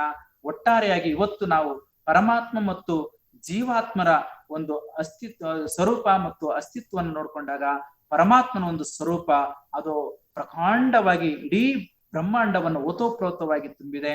ಈ ಒಂದು ಜೀವಾತ್ಮ ಆ ಒಂದು ದೇಹದಲ್ಲಿ ಆತ್ಮವಾಗಿ ಉಳ್ಕೊಂಡಿದೆ. ಸೊ ಹೀಗಾಗಿ ಇಲ್ಲಿ ಆತ್ಮನ ಒಂದು ಸ್ವರೂಪ ಚಿಕ್ಕದಾದ್ರೆ ಆ ಪರಮಾತ್ಮನ ಸ್ವರೂಪ ಬೃಹದಾಕಾರವಾಗಿರ್ತಕ್ಕಂಥದ್ದು. ಹಾಗಾಗಿ ಇಲ್ಲಿ ದೇವನ ಅಸ್ತಿತ್ವವನ್ನು ನಂಬಬೇಕು, ಆಮೇಲೆ ಆತ್ಮದ ಅಸ್ತಿತ್ವವನ್ನ ನಂಬಬೇಕು. ಈ ಒಂದು ಆತ್ಮ ಅಸ್ತಿತ್ವವನ್ನ ನಾವು ಚೆನ್ನಾಗಿ ನಂಬ್ಕೊಂಡಿವಿ ಅಂತಂದ್ರೆ, ಪರಮಾತ್ಮನ ಅಸ್ತಿತ್ವವನ್ನ ಚೆನ್ನಾಗಿ ನಾವು ತಿಳ್ಕೊಂಡಿವಿ ಅಂತಂದ್ರೆ, ಅವಾಗ ಈ ಶಟಸ್ಥಲದ ಸಾಧನ ಮಾರ್ಗದಲ್ಲಿ ನಮ್ಮ ನಂಬಿಕೆ ಬಹಳ ಗಟ್ಟಿಯಾಗಿರ್ಬೇಕು, ದೃಢವಾಗಿರ್ಬೇಕು. ಎಂಥದ್ದೇ ಸಂದರ್ಭಗಳು ಬಂದ್ರು ಸಹಿತ ಅಲ್ಲಿ ನಾವು ಶ್ರದ್ಧಾ ನಿಷ್ಠೆಯಿಂದ ಅಲ್ಲಿ ಅಚಲರಾಗಿ ಛಲವಂತರಾಗಿ ನಾವು ಸಾಗಬೇಕಾಗ್ತದೆ. ಸೊ ಅಂತ ಒಂದು ಸಂದರ್ಭದಲ್ಲಿ ದೇವರ ಮೇಲೆ ಯಾವುದೇ ರೀತಿಯ ಒಂದು ಸಂಶಯವನ್ನ ನಾವು ತೊಡಬಾರದು. ಸಂಶಯ ಇತ್ತು ಅಂತಂದ್ರೆ ಸಾಧನೆ ಮಾಡ್ಲಿಕ್ಕೆ ಸಾಧ್ಯನೇ ಇಲ್ಲ. ಬರೀ ಸಂಶಯದಲ್ಲಿ, ತರ್ಕದಲ್ಲಿ ನಾವು ಕಾಲ ಕಳೆದು ಬಿಡ್ತೀವಿ. ಹಾಗಾಗಿ ದೇವನನ್ನ ಇಲ್ಲಿವರೆಗೂ ನಾವು ವೈಚಾರಿಕವಾಗಿ ತಿಳ್ಕೊಂಡಿವಿ, ವೈಜ್ಞಾನಿಕವಾಗಿ ತಿಳ್ಕೊಂಡಿವಿ, ಆಮೇಲೆ ಶೂನ್ಯ ಸಿದ್ಧಾಂತದ ತಾತ್ವಿಕ ಹಿನ್ನೆಲೆಯಲ್ಲೂ ತಿಳ್ಕೊಂಡಿದ್ವಿ. ಹಾಗಾದ್ರೆ ಮತ್ತೆ ತಡ ನಾವು ದೇವರ ಬಗ್ಗೆ ಯಾವುದೇ ಕಾರಣಕ್ಕೂ ಸಹಿತ ಸಂಶಯವನ್ನ ಮಾಡ್ಲಾರ್ದೆ ನಾವು ಆ ಪರಮಾತ್ಮ ಸ್ವರೂಪ ಇಲ್ಲಿ ಜಗತ್ತಿನಲ್ಲಿ ತುಂಬಿದೆ, ಆ ಪರಮಾತ್ಮ ಇದ್ದಾನೆ, ಅವನು ಇವತ್ತು ಇದ್ದಾನೆ, ಮುಂದನು ಇರುತ್ತಾನೆ, ಈ ಜಗತ್ತು ನಾಶ ಆದ್ರೂ ಸಹಿತ ಅವನು ತನ್ನಲ್ಲೇ ಇರುತ್ತಾನೆ ಅಂತಕ್ಕಂಥ ಒಂದು ಸ್ಥಿತಿಯನ್ನ ನಾವು ಇವತ್ತು ತಿಳ್ಕೊಂಡು ಮುಂದಿನ ಒಂದು ವಿಚಾರಗಳಲ್ಲಿ ಈ ಆತ್ಮನ ಮೂಲ ಒಂದು ಅವಸ್ಥೆಗಳು ಏನಾಗಿರುತ್ತವೆ ಅಂತ ತಿಳ್ಕೊಂಡು ಮುಂದೆ ನಾವು ನೇರವಾಗಿ ಪಿಂಡ ಸ್ಥಳಕ್ಕೆ ಸಾಗೋಣ ಅಂತ ತಿಳ್ಕೊಂಡು ಹೇಳ್ತಾ ನನ್ನ ಮಾತಿಗೆ ವಿರಾಮ ನೀಡ್ತಾ ಇದ್ದೀನಿ. ಶರಣು ಶರಣಾರ್ಥಿ. ಶರಣಾರ್ಥಿ ಸ್ವಾಮೀಜಿ. ಸ್ವಾಮೀಜಿ 3 ಕ್ವಶನ್ ಪಿಂಗ್ ಮಾಡಿದ್ದಾರೆ. ಫಸ್ಟ್ನೇ ಕ್ವಶನ್ ಸಿದ್ಧಾರ್ಥ್ ಸಿದ್ದು ಅವರಿಂದ, ಸಾಧಕ ಅಂದರೆ ಯಾರು, ಸಾಧನೆ ಅಂದ್ರೆ ಏನು ಅಂತ. ಸಾಧಕ ಅಂತಂದ್ರೆ ಇಲ್ಲಿ ಆತ್ಮನ ಸ್ವರೂಪವನ್ನ ತಿಳಿದುಕೊಂಡು ಅರಿತುಕೊಂಡು ದೇವನ ಅಸ್ತಿತ್ವದಲ್ಲಿ ನಂಬಿಕೊಳ್ತಕ್ಕಂತ ವ್ಯಕ್ತಿ ಸಾಧಕ.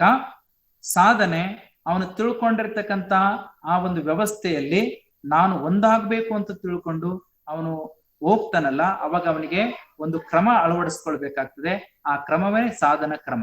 ಅದು ಯಾವುದು ಅಂತಂದ್ರೆ ನಾವು ಈ ಒಂದು ಶಟಸ್ಥಲ, ನಮ್ಮ ಧರ್ಮದಲ್ಲಿ ಶಟಸ್ಥಲ ಸಿದ್ಧಾಂತದ ಒಂದು ಕ್ರಮ ಇದೆ. ಆ ಒಂದು ಸಾಧನ ಕ್ರಮದಲ್ಲಿ ಅವನು ಸಾಗ್ಬೇಕು. ಅಂದ್ರೆ ಇಲ್ಲಿ ಸಾಧಕ ಆತ್ಮನ ಇರುವನ್ನ ತಿಳಿದುಕೊಂಡಿದ್ದಾನೆ, ನಾನು ಯಾರು, ಎಲ್ಲಿಂದ ಬಂದೆ, ಏನ್ ಮಾಡ್ಬೇಕು ಅನ್ನೋದ್ರ ಬಗ್ಗೆ ಅರ್ಥ ಮಾಡ್ಕೊಂಡಿದ್ದಾನೆ. ಆಮೇಲೆ ಅರ್ಥ ಮಾಡ್ಕೊಂಡ್ಮೇಲೆ ನಾನ್ ಯಾಕೆ ಹೀಗಿದ್ದೀನಿ, ಮತ್ತೆ ನನ್ನೊಳಗಡೆ ಇರ್ತಕ್ಕಂಥ ಈ ಆತ್ಮ ಏನಾಗಿದೆ, ಅದು ಪರಮಾತ್ಮ ಆಗಿದೆ ಅಂತಂದ್ರೆ ನಾನು ಯಾಕೆ ಬೆರಿತಾ ಇಲ್ಲ. ಸೊ ಈ ರೀತಿಯಾಗಿರ್ತಕ್ಕಂಥ ಒಂದು ಪ್ರಶ್ನೆಗಳು ಶುರುವಾಗ್ತವೆ.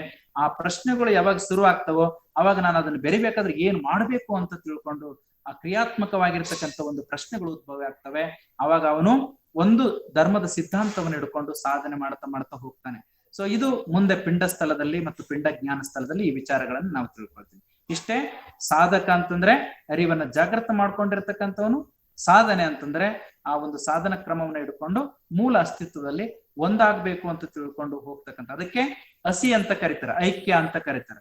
ಅಂದ್ರೆ ತೊಮ್ ಅಂತಂದ್ರೆ ಅಂಗ, ಅಲ್ಲಿ ತತ್ ಅಂದ್ರೆ ಅಂಗ, ತೊಮ್ ಅಂತಂದ್ರೆ ತತ್ ಅಂತಂದ್ರೆ ಲಿಂಗ, ತೊಮ್ ಅಂತಂದ್ರೆ ಅಂಗ. ಈ ಅಂಗ ಲಿಂಗರ ಮಧ್ಯಸ್ಥಲ್ಲಿ ಇರ್ತಕ್ಕಂಥ ಹಸಿ ಅಂತಂದ್ರೆ ಓಂ ತತ್ ತ್ವಂ ಅಸಿ. ಅಸಿ ಅಂತಂದ್ರೆ ಐಕ್ಯ.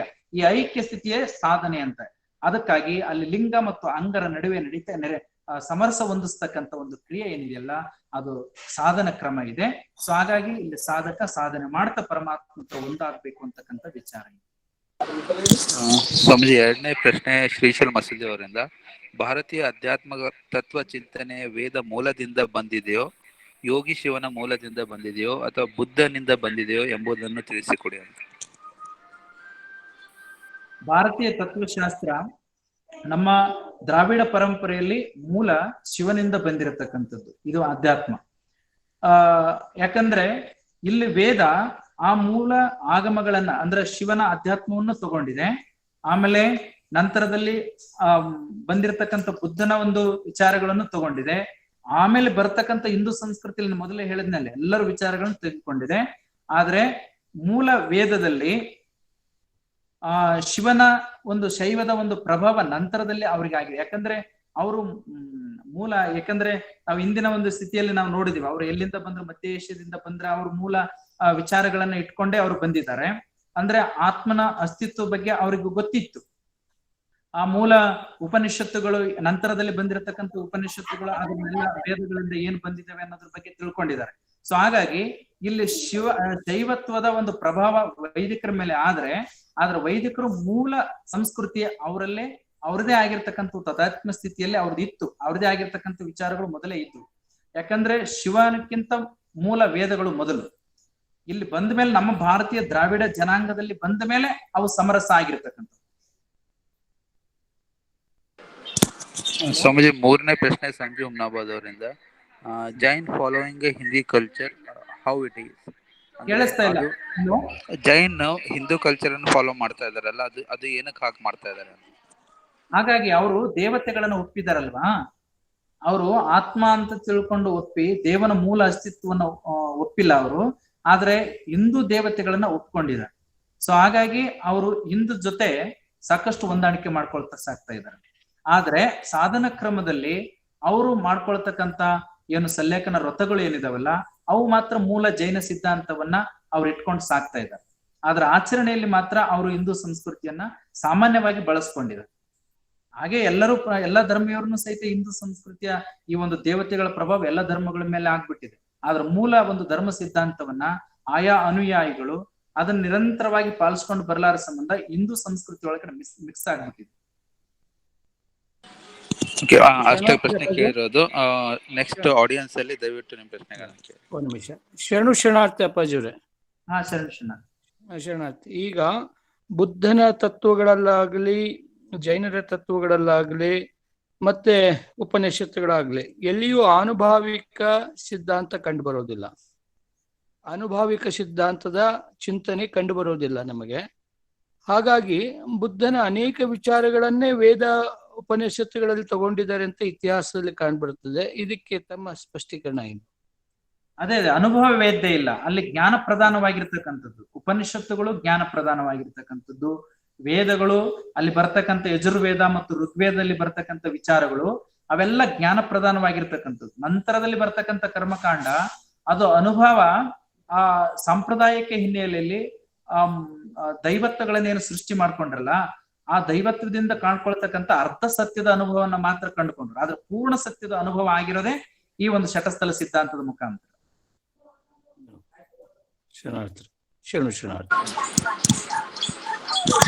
ಆಡಿಯನ್ಸ್ ಅಲ್ಲಿ ಪ್ರಶ್ನೆಗಳನ್ನ ಕೇಳಿ.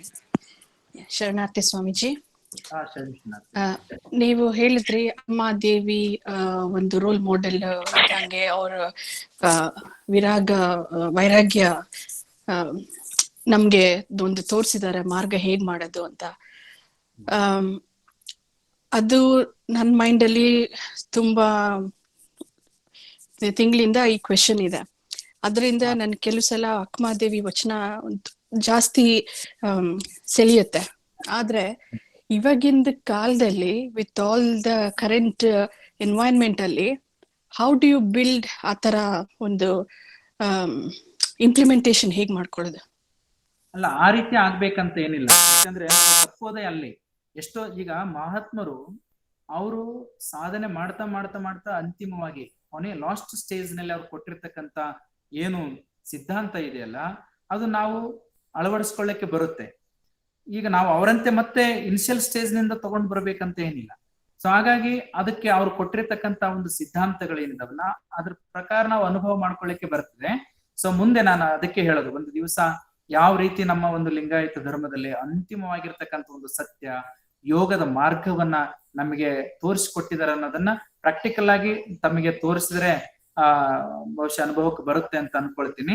ಅದನ್ನ ನಾನು ಭಕ್ತ ಸ್ಥಳ ಪ್ರಾರಂಭ ಮಾಡೋದಕ್ಕಿಂತ ಪೂರ್ವದಲ್ಲೇ ಅದನ್ನ ಆ ಒಂದು ಲಿಂಗಾಂಗ ಯೋಗ ಸಾಧನೆ ಹೇಗೆ ಮಾಡ್ಬೇಕು, ಆ ಒಂದು ಅಕ್ಕ ಮಹಾದೇವಿ ತಾಯಿಯವರು ಅಂತಿಮವಾಗಿ ಅದನ್ನ ಸಾಧನೆ ಮಾಡ್ತಾ ಮಾಡ್ತಾ ಅಂತಿಮವಾಗಿ ಯಾವ ಸತ್ಯವನ್ನ ತೋರಿಸಿದ್ರು, ಎಲ್ಲ ಆದಿಶರಣರು ಸಹಿತ ಯಾವ ಸತ್ಯವನ್ನ ತೋರಿಸಿದ್ರು, ಹೇಗೆಲ್ಲ ನಾವು ಆ ಒಂದು ವಿಧಿವಿಧಾನಗಳನ್ನ ಪಾಲಿಸ್ಬೇಕು, ಆ ಲಿಂಗಾಂಗ ಯೋಗ ಮಾರ್ಗದಲ್ಲಿ ಎಷ್ಟರ ಮಟ್ಟಿಗೆ ಸಾಗಬೇಕು ಅನ್ನೋದ್ರ ಬಗ್ಗೆ ನಾವು ಅದನ್ನ ಒಂದು ಪ್ರಾಕ್ಟಿಕಲ್ ಆಗಿ ತೋರಿಸಿದ್ರೆ ಮಾತ್ರ ಅದು ಸಾಧ್ಯ ಆಗ್ತದೆ.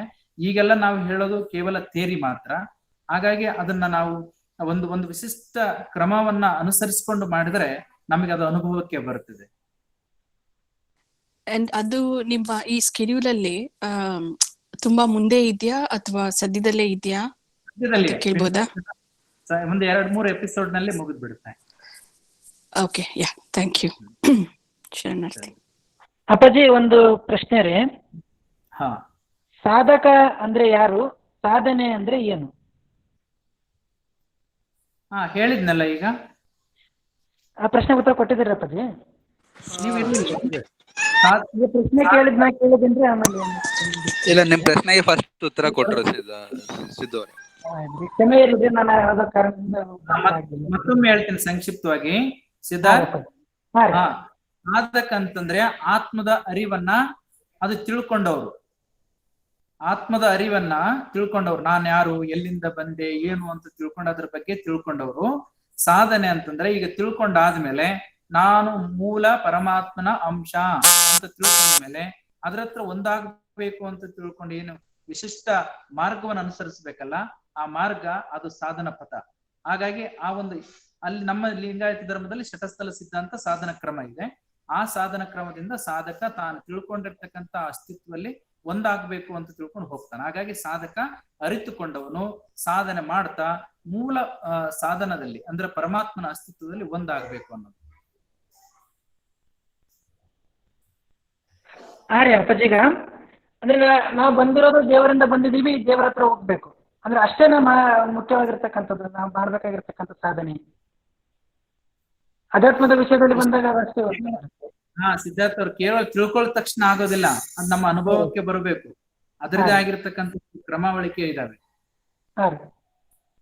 ಅಂದ್ರೆ ಇಲ್ಲಿ ಆಧ್ಯಾತ್ಮಿಕವಾಗಿ ನಾನು ಹೇಳ್ತಾ ಇರೋದು, ಹಲವಾರು ರೀತಿಯ ಧಾರ್ಮಿಕ ಕ್ಷೇತ್ರ ಇದೆ, ಸಾಮಾಜಿಕ ಕ್ಷೇತ್ರ ಇದೆ, ಶೈಕ್ಷಣಿಕ ಕ್ಷೇತ್ರ ಸಾಧಕರಿರ್ತಾರೆ, ಸಾಮಾಜಿಕ ಕ್ಷೇತ್ರ ಸಾಧಕರಿರ್ತಾರೆ. ತನ್ನ ಒಂದು ಪರ್ಸನಲ್ ಜೀವನವನ್ನ ಯಾವ ರೀತಿ ನಡೆಸ್ಕೋಬೇಕು ಅಂತ ತಿಳ್ಕೊಂಡು ಆ ರೀತಿಯಾಗಿರ್ತಕ್ಕಂಥ ಸಾಧಕ ಇರ್ತಾನೆ. ಸೊ ಬೇರೆ ಬೇರೆ ಬೇರೆ ರೀತಿಯಿಂದ ಇದೆ ಸಾಧಕ ಅಂತಕ್ಕಂಥ ಸ್ಥಿತಿ. ಆದ್ರೆ ನಾನು ಕೇವಲ ಇಲ್ಲಿ ಮಾತಾಡ್ತಾ ಇರೋದು ಆಧ್ಯಾತ್ಮಿಕವಾಗಿ.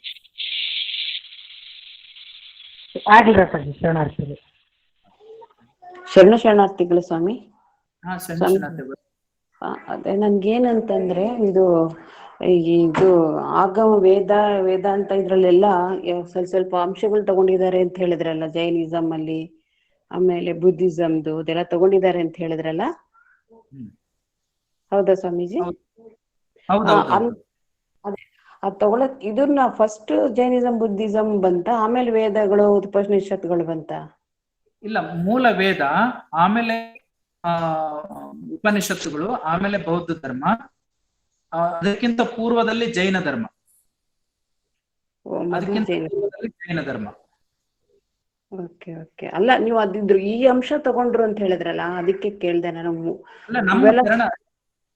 ಹಲೋ ಹಲೋ ಹಲೋ ಹೇಳಿ ಸ್ವಾಮೀಜಿ.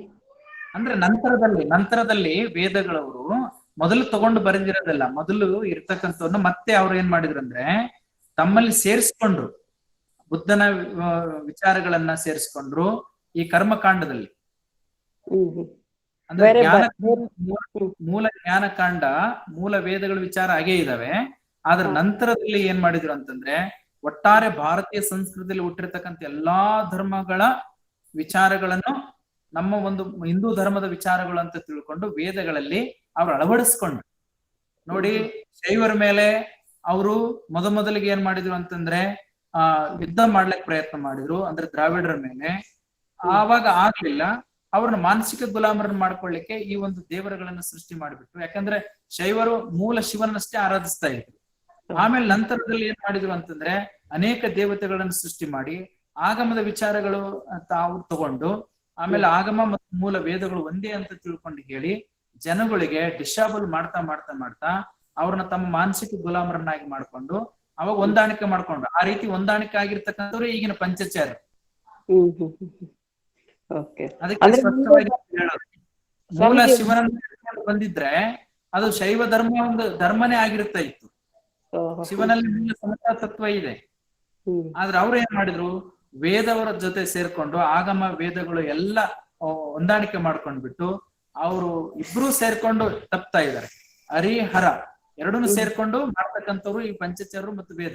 ಅದರಲ್ಲೇ ಒಂದು ಪಂಥ ಬರ್ತದೆ, ಮಧ್ವಾಚಾರ್ಯ ಪಂಥ. ಹರಿನೇ ಸರ್ವೋತ್ತಮ, ಅವನ ಹರಿಯನ್ನ ಬಿಟ್ರೆ ಮತ್ತೆ ಯಾರನ್ನೂ ಸಹಿತ ಪೂಜೆ ಮಾಡೋದಿಲ್ಲ ಅಂತ. ಅಂದ್ರೆ ಈ ಹಿಂದೂ ಏನ್ ನಾವು ಧರ್ಮ ಅಂತ ಕರಿತಾ ಇದೀವಿ, ನಾವಂತ ಧರ್ಮ ಅನ್ನೋದಿಲ್ಲ. ಯಾಕಂದ್ರೆ ಅದೊಂದು ಪದ್ಧತಿ ಇದೆ, ಹಿಂದೂ ಸಂಸ್ಕೃತಿ ಇದೆ. ಸೊ ಇದರಲ್ಲಿ ವೇದ ಧರ್ಮ ಇದೆ. ಈ ವೇದ ಧರ್ಮ ಮೂಲ ತನ್ನದೇ ಆಗಿರ್ತಕ್ಕಂಥ ಒಂದು ಸಿದ್ಧಾಂತ, ತನ್ನದೇ ಆಗಿರ್ತಕ್ಕಂಥ ಧರ್ಮಗುರು, ತನ್ನದೇ ಆಗಿರ್ತಕ್ಕಂಥ ಒಂದು ಪರಂಪರೆ, ಅದನ್ನ ಹಾಗೆ ಉಳಿಸ್ಕೊಂಡೇ ಬರ್ಲಿಲ್ಲ. ಸೊ ಹಾಗಾಗಿ ಅದು ನನಗೆ ವೈದಿಕ ಅಂತಕ್ಕಂಥದ್ದು ಒಂದು ಧರ್ಮ ಆಗಿ ಉಳಿದಿಲ್ಲ. ಅದು ಹೌದು, ಕರೆಕ್ಟ್.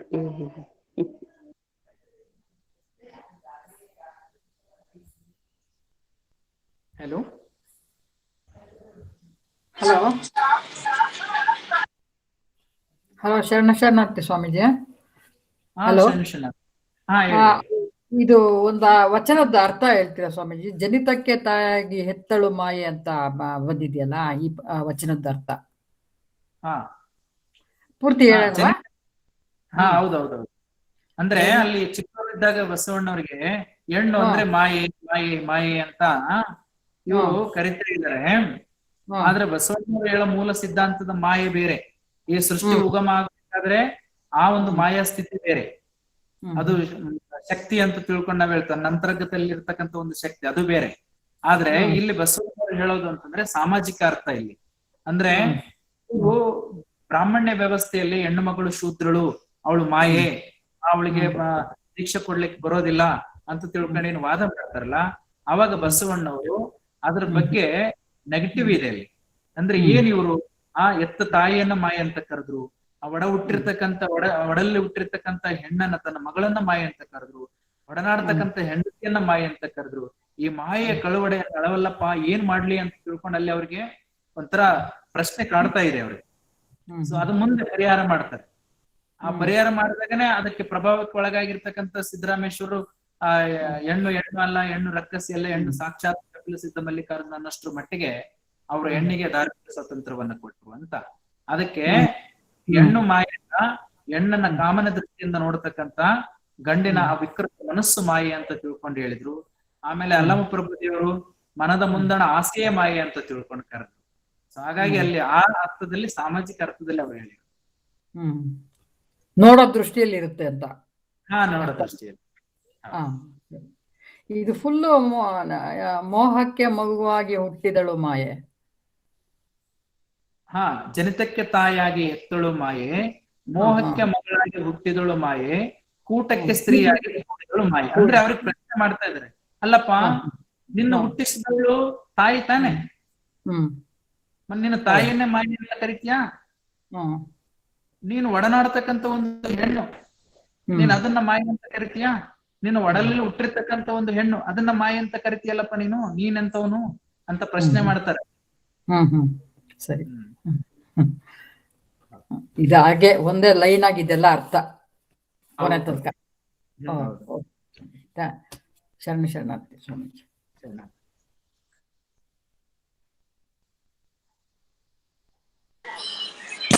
ಓಕೆ, ಆಡಿಯನ್ಸ್ ಇಂದ ಒಂದು ಲಾಸ್ಟ್ ಪ್ರಶ್ನೆ ಅವಕಾಶ ಇದೆ. ಸ್ವಾಮೀಜಿಗಳೇ, ಹೇಳ್ರಿ. ಇನ್ನೊಂದು ನಂದು ಪ್ರಶ್ನೆ ಏನಿರೋದು ಅಂದ್ರೆ, ಆ ಅಕ್ಕ ಮಹಾದೇವಿಯವರಿಗೆ ಗುರು ಸ್ಟಕ್ ಆಗ್ತಾ ಇದೆಯಾ? ಹೇಳಿ. ಕೇಳಿಸ್ತಾ ಇಲ್ಲ? ವೈಸ್ ಬ್ರೇಕ್ ಆಗ್ತಾ ಇದೆ.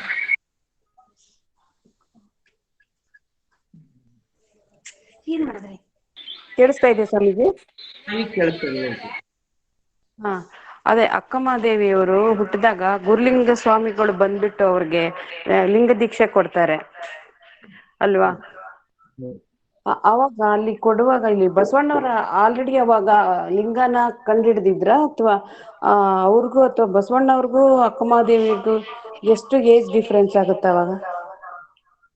ಅಲ್ಲಿ ಬಸವಣ್ಣನವರು ಅಂದ್ರೆ ಅಲ್ಲಿ ಗೋವಿಂದ ದೇವರು ಶ್ರೀಶೈಲ ಮಾರ್ಗದ ಆ ಕಡೆ ಭಾಗದಲ್ಲಿ ಎಲ್ಲ ಶ್ರೀಶೈಲಕ್ಕೆ ಹೋಗ್ತಾರ್ರಿ ನಡ್ಕೊಂಡು, ಅವಾಗಿನಿಂದನೂ ಪರಂಪರಾಗತವಾಗಿ.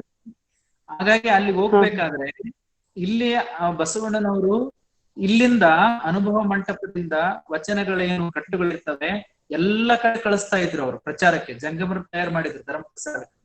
ಆ ರೀತಿಯಾಗಿ ಧರ್ಮ